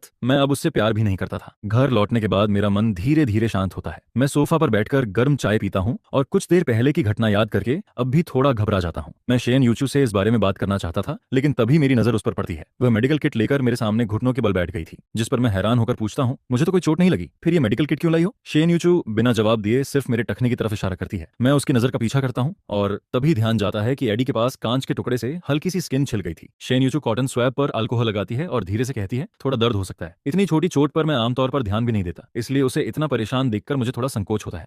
इतनी छोटी सी चोट है, ट्रीटमेंट न भी करो तो कोई बात नहीं, ज्यादा चिंता मत करो। मैं ऐसा कह तो देता हूँ, लेकिन जैसे ही अल्कोहल घाव को छूती है मेरे मुंह से तुरंत ठंडी सांस निकल जाती है, जिस पर शेन यूचू हल्का सा मुस्कुरा देती है। घाव डिसइंफेक्ट करने के बाद वह बैंडेज लगाती है और धीरे से कहती है, थोड़ी देर बाद मैं किसी से वाटरप्रूफ बैंडेज भेजने के लिए कह दूंगा। अगले 2 दिनों तक नहाते वक्त उसे लगा लेना, थोड़ा ध्यान रखना, घाव पर पानी मत लगने देना, और अगर बाहर जाना हो तो स्लीपर्स पहनकर जाना। मैं बचपन से ही घर से दूर रहा था। विदेश में 4 साल की पढ़ाई और 6 साल का रिलेशनशिप भी मैंने अकेले ही गुजारा था। यह पहली बार था कि कोई इंसान मेरे शरीर पर लगी इतनी छोटी सी चोट को लेकर इतना हंगामा कर रहा था। मेरे दिल में हैरानी और एक अजीब सी गर्माहट एक साथ उठती है। माहौल को हल्का करने के लिए मैं मजाक में कहता हूँ, इतनी परेशानी की जरूरत नहीं है, हो सकता है जब तक तुम्हारा बैंडेज पहुंचे तब तक मेरा घाव खुद ही ठीक हो जाए। जिस पर शेन यूचू सिर उठाकर मेरी तरफ देखता है। उसके चेहरे पर एक ऐसी गंभीरता थी जो मैंने पहले कभी नहीं देखी थी। आज तुम्हें चोट लगी, उसमें मेरी भी लापरवाही थी। मैं अपनी जिम्मेदारी से बच नहीं सकता। इसके बाद वह आगे कहता है, चोट चाहे छोटी हो या बड़ी, दर्द तो होता ही है। मैं नहीं चाहता कि तुम इतनी बड़ी घबराहट झेलो और ऊपर से शरीर भी असहज रहे, इसीलिए शायद मैं थोड़ा ज्यादा बोल रहा हूँ, लेकिन सावधान रहने में कोई नुकसान नहीं है। उसकी नजरें मेरी आंखों में टिक जाती हैं। इस बार मेरी बात मान लो, ठीक है? पता नहीं उसकी आवाज बहुत सिंसियर थी या फिर उसकी आंखों में झलकता हुआ गिल्ट, लेकिन मेरा दिल बार बार हिल जाता है। मैं उसकी आंखों में सीधे देखने की हिम्मत नहीं कर पाता, जिस पर नजरें झुकाकर धीरे से सिर हिला देता हूँ। शेन यूचू मेडिकल किट लेकर चला जाता है और उसके कुछ देर बाद मुझे तंग ज्ञान का फोन आता है। फोन उठाते ही दूसरी तरफ से गुस्से भरी आवाज सुनाई देती है, हेलो, तुम इतने निर्दयी कैसे हो सकते हो? रुयान तुम्हें हमें बचाने के लिए इतनी बुरी तरह घायल हो गई और तुम उसे देखने तक नहीं आए। उसका यह बेबुनियाद आरोप सुनकर मेरा चेहरा ठंडा पड़ जाता है। मैं व्यंग्य से हंसता हूँ। अगर वह लगातार मेरा हाथ पकड़कर न रोकती तो शैंडिलियर उसके ऊपर गिरता ही नहीं। उसकी चोट पूरी तरह उसकी अपनी वजह से हुई है, अब उसका दोष भी मेरे सिर मर दोगी? जिस पर तांग यान तुरंत जवाब देती है, चाहे जो भी हुआ हो, लेकिन उसने तुम्हें बचाने के लिए अपनी जान की परवाह नहीं की। क्या तुम्हारे अंदर जरा सी भी पुरानी फीलिंग्स नहीं बची? उसकी बेशर्मी भरी बात सुनकर मैं और बहस नहीं करना चाहता था। मैं अपने पैर पर लगी बैंडेज की तरफ देखता हूँ और सीधा जवाब देता हूँ, मैं भी घायल हूँ, अभी बाहर नहीं जा सकता। फोन के दूसरी तरफ करीब 10 सेकंड तक सन्नाटा छाया रहता है। फिर तंग यान हल्का सा खांस कर अपना स्वर नरम करती है, अगर नहीं आ सकते तो रहने दो, लेकिन एहसान तो लौटाना पड़ता है। जिस पर वह आगे कहती है, मैंने सुना है कि 1 महीने बाद युनदाओ प्रोजेक्ट का लॉन्च बैंकेट होने वाला है। तुम अपनी सेक्रेटरी से कुछ इन्विटेशन कार्ड्स भिजवा दो, इसे एहसान चुकाना समझ लेना। यह सुनते ही मुझे उसकी असली मंशा समझ आ जाती है। मैं हल्की हंसी हंसता हूँ और सीधे सहमति दे देता हूँ। फोन कटने के बाद मैं अपनी आंट को कुछ मैसेजेस भेजता हूँ, प्रोजेक्ट की डिटेल्स पूछता हूँ और अगले दिन कुछ इन्विटेशन कार्ड्स भेजने की व्यवस्था करने को कहता हूँ। इसके बाद आने वाले दिनों में मैं जहां भी जाता हूँ, शेन यूचू लगभग हर समय मेरे साथ रहता है। शुरुआत में मैं उसे अपना काम देखने के लिए कहता हूँ, लेकिन हर बार वह न्यूली मैरिड हस्बैंड का बहाना बनाकर मेरी बात टाल देता है। धीरे धीरे मुझे एहसास होने लगता है कि जब शेन यूचू मेरे साथ होता है तो चाहे काम में कैसी भी परेशानी आए, वह हमेशा कोई ना कोई सॉल्यूशन दे देता है और फिर मैं उसकी मौजूदगी का आदी होता चला जाता हूँ। सुबह, दोपहर और रात हम लगभग हर समय साथ रहते हैं, जिस पर दोनों के बीच की दूरी भी तेजी से कम होने लगती है। जब मैं देर रात तक ओवरटाइम करता हूँ तब शेन यूचू लैपटॉप लेकर मेरे पास बैठ जाता है और चुपचाप अपना काम करता रहता है। कभी उसे बाहर जाना भी पड़ता है तो वह मुझे पहले से बता देता है। छुट्टी के दिनों में वह मुझे डेट्स पर ले जाता है, शॉपिंग करवाता है और कई नई जगहों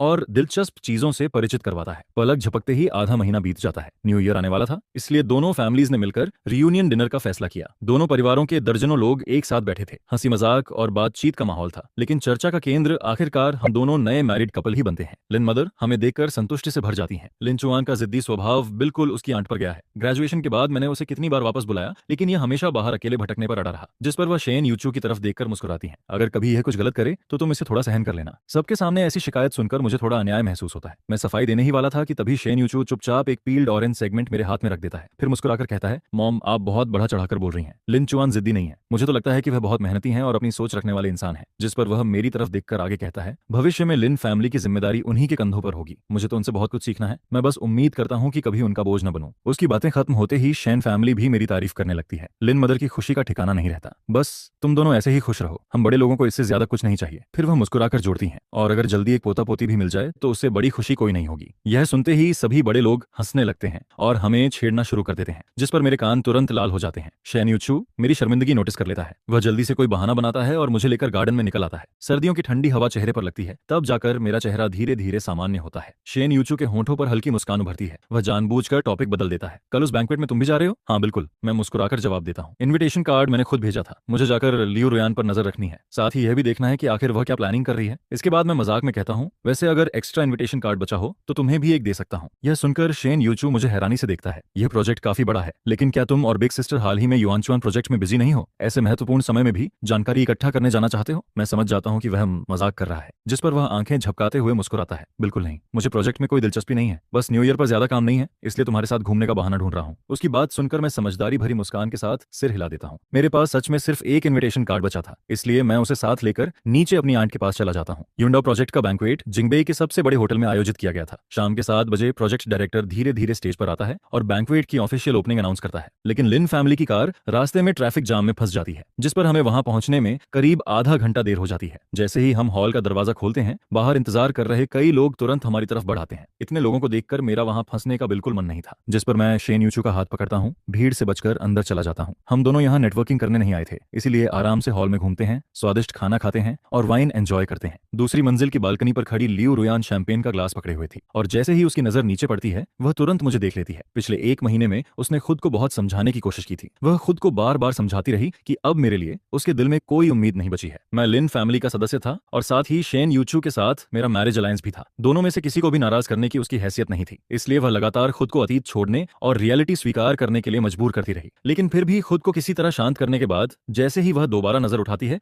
तभी हमें अपने सामने खड़ा देख लेती है। बाहर से भले ही वह अपनापन दिखाने की कोशिश करती है, लेकिन उसके दिल में बेचैनी और घबराहट लगातार बढ़ती रहती है, जिस पर उसका चेहरा तुरंत उतर जाता है। वहीं बगल में खड़ा चेंज है, उसकी नजर का पीछा करते हुए मुझे देखता है और उसकी आंखें भी चमक उठती हैं। जिसके बाद वह शाजियाजिया को साथ लेकर नीचे आ जाता है, जिस पर तांग यान भी लियू रुयान को खींचते हुए उनके पीछे चल पड़ती है। चारों लोग भीड़ को पार करते हुए हमारे सामने आ जाते हैं, जिस पर शाजियाजिया मुस्कुराते हुए कहती है, यंग मास्टर लिन, काफी समय बाद मुलाकात हो रही है। सुना है आपकी अभी हाल ही में शादी हुई है। Congratulations on your marriage. जिसके जवाब में मैं सिर्फ इतना कहता हूँ, धन्यवाद। मेरे मुंह से ये 2 शब्द निकलते ही माहौल फिर से ठंडा पड़ जाता है, जिस पर शाजियाजिया आगे कुछ कहना ठीक नहीं समझती और तुरंत चेन जे को आंखों से इशारा करती है। चेन जे जल्दी से आगे बढ़ता है और हाथ हिलाते हुए कहता है, ब्रदर लिन चुआन, क्या आपको मैं याद हूँ? 2 महीने पहले हमारी एक बार मुलाकात हुई थी। जिसके जवाब में मैं कहता हूँ, ब्रदर चेन, काफी समय हो गया। मेरी आवाज सुनते ही लियू रुयान आखिरकार सिर उठाती है, जिस पर उसकी नजर मेरी ठंडी और बेरुखी भरी आंखों से टकरा जाती है। लिन चुआन, काफी समय हो गया, सुना था उस दिन तुम घायल हो गए थे, अब कैसे हो? जिस पर मैं हल्की मुस्कान के साथ कहता हूँ, तुम्हारी दुआ से मैं अब बिल्कुल ठीक हूँ। मेरे इस अर्थपूर्ण जवाब को सुनकर लियू रुयान का दिल कांप उठता है, जिस पर उसके चेहरे पर अपराध बोध साफ दिखाई देने लगता है। वह कुछ समझाना चाहती है, लेकिन उसके मुंह से शब्द निकल पाते उससे पहले ही शेन यूचू बीच में बोल पड़ती है, मैं और लिन चुआन साथ में यहाँ आए हैं, लेकिन मुझे उम्मीद नहीं थी कि मिस जियाजिया भी यहाँ मिल जाएंगी। न्यू ईयर के समय इतनी दूर से जिंगबेई आने की कोई खास वजह है क्या? यह सुनते ही तंग यान जल्दी से शाह जियाजिया की बाह में कोहनी मारती है। इशारा साफ था कि यही मौका है, जिस पर शाह जियाजिया तुरंत कहती है, हमारे परिवारों को भी युंडो प्रोजेक्ट में काफी दिलचस्पी है, इसलिए हम यहाँ आकर इसे करीब से देखना चाहते थे। सुना है कि लिन चुआन की आंट ही इस प्रोजेक्ट की हेड है। यूचू, क्या हमारी पुरानी जान पहचान की खातिर आप उनसे हमारा परिचय करवा सकती हैं? शेन यूचू तुरंत जवाब नहीं देती, बल्कि मेरी तरफ देखती है। वह साफ तौर पर मेरी राय पूछ रही होती है, जिस पर हमारी नजरें मिलती हैं और मैं हल्के से सिर हिला देता हूँ। इसके बाद शेन यूचू कहती है, मैं भी मदद करना चाहती हूँ, लेकिन जैसा कि आप लोग देख ही रहे हैं, मेरी आंट अभी बहुत व्यस्त है, फिलहाल उनसे मिलवाना आसान नहीं है। तीनों लोग एक दूसरे को देखते हैं और तुरंत समझ जाते हैं कि यह सीधा इनकार है, जिस पर वे और ज्यादा दबाव नहीं डालते, कुछ औपचारिक बातें करके वहां से चले जाते हैं। लेकिन लियू रुयान अब भी वहीं खड़ी रहती है, उसकी नजर लगातार मुझ पर टिकी रहती है, जैसे वह कुछ कहना चाहती हो लेकिन कह नहीं पा रही हो। मैं उसे बिल्कुल इग्नोर करता हूँ और शेन यूचू का हाथ पकड़कर वहां से निकल जाता हूँ, जिस पर वह किसी खोई हुई इंसान की तरह हमारे पीछे पीछे चलने लगती है। हॉल से लेकर दूसरी मंजिल तक और फिर प्राइवेट एरिया तक वह लगातार हमारा पीछा करती रहती है। जब आसपास कोई नहीं बचता, तब मैं रुककर पूछता हूँ, मिस लियू, क्या आपको मुझसे कुछ कहना है? यह सुनकर लियू रुयान अचानक होश में आती है। उसे एहसास होता है कि उसका व्यवहार काफी अजीब था, जिस पर वह जल्दी से माफी मांगते हुए कहती है, सॉरी, मैंने शायद ज्यादा पी ली है, इसलिए थोड़ी कंफ्यूज्ड हो गई थी। उसका यह कमजोर बहाना सुनकर शेन यूचू हल्के से हंस पड़ती है, लेकिन उसकी आवाज बेहद ठंडी होती है। एक बार के लिए कंफ्यूज्ड होना ठीक है, लेकिन हमेशा कंफ्यूज्ड रहना अच्छी बात नहीं होती। इसके बाद वह सीधे लियू रुयान की आंखों में देखते हुए कहती है, लिन चुआन पुराने रिश्तों का सम्मान करता है, लेकिन मेरा लियू फैमिली से कोई रिश्ता नहीं है, इसलिए यहाँ पुराने संबंधों की बात मत करना। उसकी बातों में छिपी चेतावनी सुनकर लियू रुयान का दिल पूरी तरह बैठ जाता है वह अच्छी तरह जानती है कि शेन फैमिली की ताकत कितनी बड़ी है। अगर शेन यूचू ने सिर्फ कुछ शब्द भी कह दिए तो लियू फैमिली का नाम किसी भी दिन गायब हो सकता है, जिस पर लियू रुयान अपने परिवार को दांव पर लगाने की हिम्मत नहीं कर पाती। वह चुपचाप अपने गुस्से को निगलती है और वापस हॉल में लौट जाती है। लेकिन जैसे ही वह वापस पहुंचती है, वहां से ऊंची आवाज सुनाई देती है, प्रेसिडेंट लिन, आपका भतीजा चाहे हमें सम्मान न दे, लेकिन कम से कम आपकी इज्जत की खातिर तो हमारे साथ एक ड्रिंक ले सकते हैं। यह सुनते ही मेरे चेहरे का रंग बदल जाता है। हालांकि मुझे नहीं पता था कि अंदर क्या हुआ है, लेकिन सिर्फ यही एक लाइन सुनकर ही मुझे समझ आ जाता है कि मामला बिगड़ चुका है, जिस पर मैं तुरंत अंदर की तरफ दौड़ पड़ता हूँ। भीड़ को चीरते हुए हॉल के बीचों बीच पहुंचता हूँ, लेकिन प्रेसिडेंट लिन, सॉरी, ये शब्द मेरे मुंह से निकलते उससे पहले ही सब कुछ खत्म हो चुका होता है, क्योंकि उसी समय आंट अपना फोन निकालकर सिक्योरिटी को बुला लेती हैं, जिस पर पूरे हॉल में सन्नाटा छा जाता है। बाकी मेहमान तमाशा देखने वाली निगाहों से उन चारों लोगों को देखने लगते हैं जिनके चेहरे अब पूरी तरह सफेद पड़ चुके होते हैं। इसके बाद आंट सख्त आवाज में कहती हैं, आज यूंडो प्रोजेक्ट की लॉन्च पार्टी है, कोई बैकडोर एंट्री का स्थान नहीं। आप लोगों को इन्विटेशन मिला है तो कृपया शांति से प्रेजेंटेशन सुनिए, लॉन्च इवेंट शुरू होने वाला है। वह आगे कहती हैं, अगर कोई शॉर्टकट लेकर फायदा उठाने की कोशिश करेगा तो उसे बाहर निकाल दिया जाएगा, और तब मुझे मत कहना कि मैंने इज्जत नहीं रखी। कुछ ही देर में 10 से ज्यादा सिक्योरिटी गार्ड्स उन चारों को बाहर ले जाते हैं, और ठीक उसी समय मैं शेन यूचू के साथ वापस पहुंचता हूं। हम दोनों दरवाजे पर खड़े होकर उन्हें दूर जाते हुए देखते रहते हैं, जिस पर हमारी नजरें एक दूसरे से मिलती हैं और दोनों की आंखों में मुस्कान दिखाई देने लगती है। इसी बीच हॉल के अंदर से होस्ट की आवाज सुनाई देती है, जिससे साफ हो जाता है कि प्रोजेक्ट कॉन्फ्रेंस शुरू होने वाली है।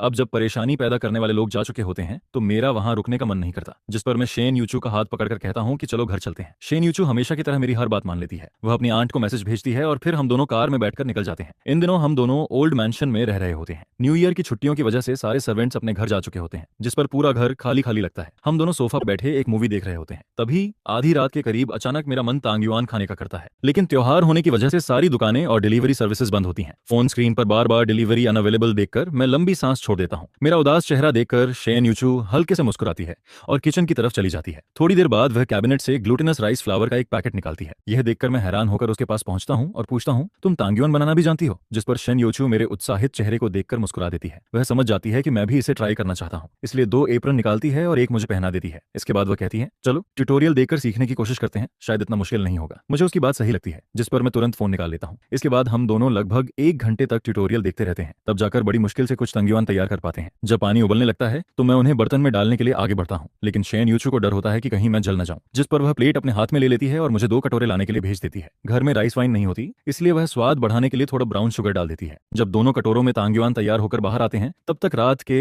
12 बज चुके होते हैं। मैं अपने कटोरे में से सबसे बड़ा तांगयुआन उठाता हूं और गर्व से शेन यूचू के सामने लहराते हुए कहता हूं, सबसे बड़ा वाला मेरे हिस्से में आया है, लगता है इस साल मेरी किस्मत चमकने वाली है। जिस पर शेन यूचू मुस्कुराते हुए मुझे देखती रहती है। मैं जैसे ही एक बाइट लेता हूं, मेरे चेहरे की मुस्कान कुछ सेकंड के लिए जम जाती है, लेकिन फिर मैं तुरंत सामान्य बनने की कोशिश करता हूं। यह देखकर शेन यूचू पूछती है, स्वाद अच्छा नहीं है क्या? जिस पर मेरी आंखें घूमती हैं और मैं पागलों की तरह सिर हिलाते हुए कहता हूं, बहुत स्वादिष्ट है, क्या तुम भी ट्राई करना चाहोगी? यह कहते हुए मैं चम्मच उसकी तरफ बढ़ा देता हूं। शेन यूचू सिर्फ एक नजर में समझ जाती है कि बेर जितना बड़ा यह तांगयुआन अंदर से अभी भी कच्चा है, लेकिन इसके बावजूद वह बिना एक पल रुके सिर झुकाती है और बचा हुआ आधा तांगयुआन खा लेती है। उसे फंसता हुआ देखकर मेरी हंसी लगभग निकल ही जाती है, जिस पर मैं जल्दी से अपना चेहरा हाथों से ढक लेता हूं। फिर मैं पूछता हूं, कैसा है? लेकिन उसकी प्रतिक्रिया मेरी उम्मीद से बिल्कुल अलग होती है। वह आश्चर्य भरे चेहरे के साथ अंगूठा उठाती है और कहती है, बहुत अच्छा है, मीठा, सॉफ्ट और चीवी, बिल्कुल मेरे टेस्ट जैसा। उसकी चमकती आंखों को देखकर मैं समझ ही नहीं पाता कि वह सच बोल रही है या झूठ, लेकिन मुझे अपनी टेस्ट बर्ड्स पर पूरा भरोसा होता है। जिस पर मैं कटोरा नीचे रख देता हूं और एक हाथ से उसकी ठुड्डी पकड़कर उसका मुंह खोलने की कोशिश करता हूं। मैं देखना चाहता हूं कि उसने आखिर अंदर क्या निकला है, लेकिन शेन यूचू तब तक वह सब कुछ निगल चुकी होती है, जिस पर मैं पूरी तरह हैरान रह जाता हूं। लेकिन जब मैं उसका मुंह खोलने में कामयाब हो जाता हूं तब अंदर कुछ भी दिखाई नहीं देता, जिस पर मेरे चेहरे पर तुरंत निराशा छा जाती है। ये तो साफ साफ कच्चा था, तुम मुझे बेवकूफ बना रही हो ना? जिस पर हम दोनों एक दूसरे को छेड़ते हुए हंसने लगते हैं, फिर मजाक मजाक में सोफे से लुढ़क कर नीचे कारपेट पर गिर जाते हैं। हम दोनों एक दूसरे को देखते रहते हैं। हमारे बीच की दूरी अब बेहद कम रह गई होती है, सांसें एक दूसरे में उलझ रही होती हैं। इस समय पूरे लिविंग रूम में सिर्फ मूवी के एंड क्रेडिट्स का हल्का म्यूजिक गूंज रहा होता है और बाहर खिड़की के उस पार कहीं कहीं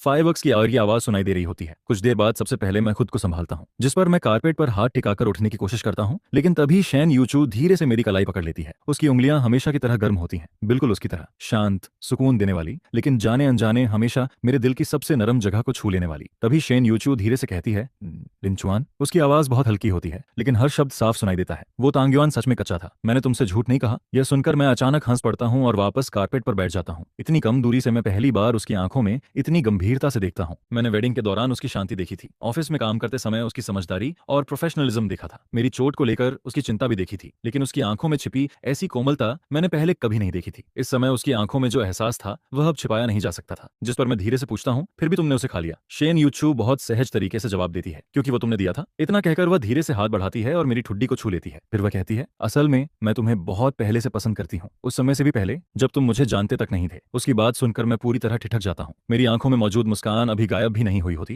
लेकिन उसकी जगह हैरानी भर जाती है। मैं हमेशा यही सोचता था कि यह शादी सिर्फ फैमिली अरेंजमेंट की वजह से हुई है, कि यह रिश्ता सिर्फ स्टेटस और फैमिली बैकग्राउंड की वजह से बना है। लेकिन मैंने कभी नहीं सोचा था कि इस जल्दबाजी में हुई शादी के पीछे लगभग 10 सालों से छिपा हुआ एकतरफा प्यार भी मौजूद है। मेरे चेहरे की हैरानी देखकर शेन यूचू मुस्कुरा देती है, जिस पर वह अपने दिल में सालों से दबे उस राज को, जिसे उसने कभी किसी से नहीं कहा था, धीरे धीरे मुझे बताने लगती है। जब मैं 18 साल की थी तब तुम्हारी आंट विदेश से वापस आकर शादी कर रही थी। उस समय मैं भी अपने परिवार के साथ वेडिंग पार्टी में आई थी। चारों तरफ लोग सोशलाइजिंग कर रहे थे, हर कोई लिन फैमिली से जान पहचान बढ़ाने में लगा हुआ था, लेकिन तुम अकेले हॉल के एक कोने में बैठे थे। तुम अपनी आंट के परफॉर्मेंस के लिए गिटार की स्ट्रिंग्स ठीक कर रहे थे। जब तुम्हारी उंगलियां स्ट्रिंग्स को छू रही थीं और तुम नीचे देख रहे थे, तब खिड़की से आती धूप भी जैसे तुम्हारे पक्ष में थी। उस पल मैंने सोचा था कि आखिर कोई इंसान इतना साफ और इतना जेंटल कैसे हो सकता है। तुम्हारी आंखों में ऐसी नरमी थी जो इस दुनिया की भागदौड़ और लालच से बिल्कुल अछूती लगती थी। उस दिन के बाद से मैं हमेशा चुपचाप तुम्हारे बारे में जानती रही। मुझे पता था कि तुमने लग्जूरियस लाइफ छोड़कर युंडा यूनिवर्सिटी में पढ़ाई करना चुना। मुझे पता था कि सीनियर वेलकम पार्टी में तुम्हारी परफॉर्मेंस के बाद कितने लोग तुम्हें पसंद करने लगे थे। मुझे यह भी पता था कि तुमने एक इंसान से 7 साल तक प्यार किया। तुमने अपनी सारी कोमलता, धैर्य और प्यार उसे दे दिया। यह कहते हुए उसकी आवाज अब भी शांत रहती है, लेकिन उसमें हल्की सी कसक साफ सुनाई देती है। मैं सिर्फ दूर से देख सकती थी, मैं तुम्हारे पास नहीं आ सकती थी। मैं सिर्फ तुम्हारे सोशल मीडिया पोस्ट्स देखती थी, तुम्हारी पसंद नापसंद याद रखती थी। लोग तुम्हारे बारे में जो भी कहते थे,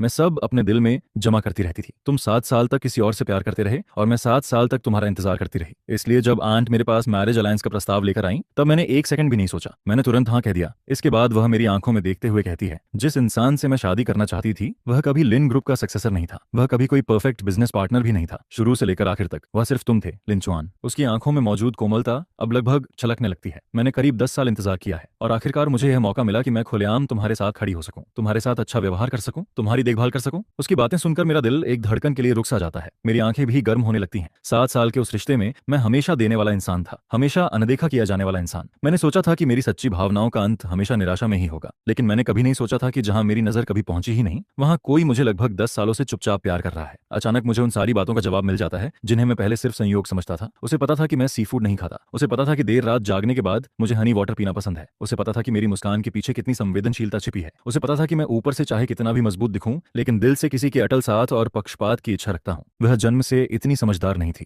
बल्कि उसने सालों तक मेरे बारे में हर छोटी बड़ी बात याद रखी थी, जिस पर मैं धीरे से उसे अपनी बाहों में भर लेता हूं। मेरी पकड़ अनजाने में और मजबूत हो जाती है, जैसे मुझे डर हो कि यह सब सिर्फ एक सपना ना हो। मैं अपना सिर उसके बालों पर टिकाकर धीमी आवाज में कहता हूं, उसो माफ करना, मैं बहुत देर से आया। मैंने गलत इंसान पर अपने 7 साल बर्बाद कर दिए और लगभग 10 साल तक उसके इंतजार को नहीं देख पाया, लेकिन शुक्र है कि मैं समय रहते वापस मुड़ आया और शुक्र है कि वह अब भी यहीं थी। यह सुनकर शेन यूचू भी मुझे कसकर गले लगा लेती है। वह अपना चेहरा मेरी छाती में छिपा लेती है और मेरी धड़कनों को सुनते हुए मुस्कुरा देती है, जिस पर वह धीरे से कहती है, बस आखिर में तुम ही हो, यही काफी है, कितना भी समय लगे देर नहीं होती। उसी समय खिड़की के बाहर जोरदार फायरवर्क्स आसमान में फूट पड़ते हैं, रंग बिरंगी रोशनी शीशों पर पड़ती है और फिर हमारी आंखों में झिलमिलाने लगती है। हम दोनों एक दूसरे को देखते हैं और मुस्कुरा देते हैं। उस रात हमने न तो बिजनेस मैरिज की बात की, न ही किसी एक्टिंग या दिखावे की। हम बस सोफा पर बैठे रहते हैं, उस आधे कच्चे और आधे पके तंगयुआन को खत्म करते हैं और उन सभी सालों की बातें करते हैं जो हमने एक दूसरे के बिना गुजार दी थी। पहली बार मुझे एहसास होता है कि किसी का अटूट प्यार मिलना कैसा लगता है, किसी के दिल में इतने सालों तक सबसे खास जगह पर रहना कैसा लगता है। वह एहसास इतना गर्म, इतना सुकून देने वाला होता है कि शब्द भी कम पड़ जाते हैं और उसके बाद की हर चीज अपने आप सही दिशा में बढ़ती चली जाती है।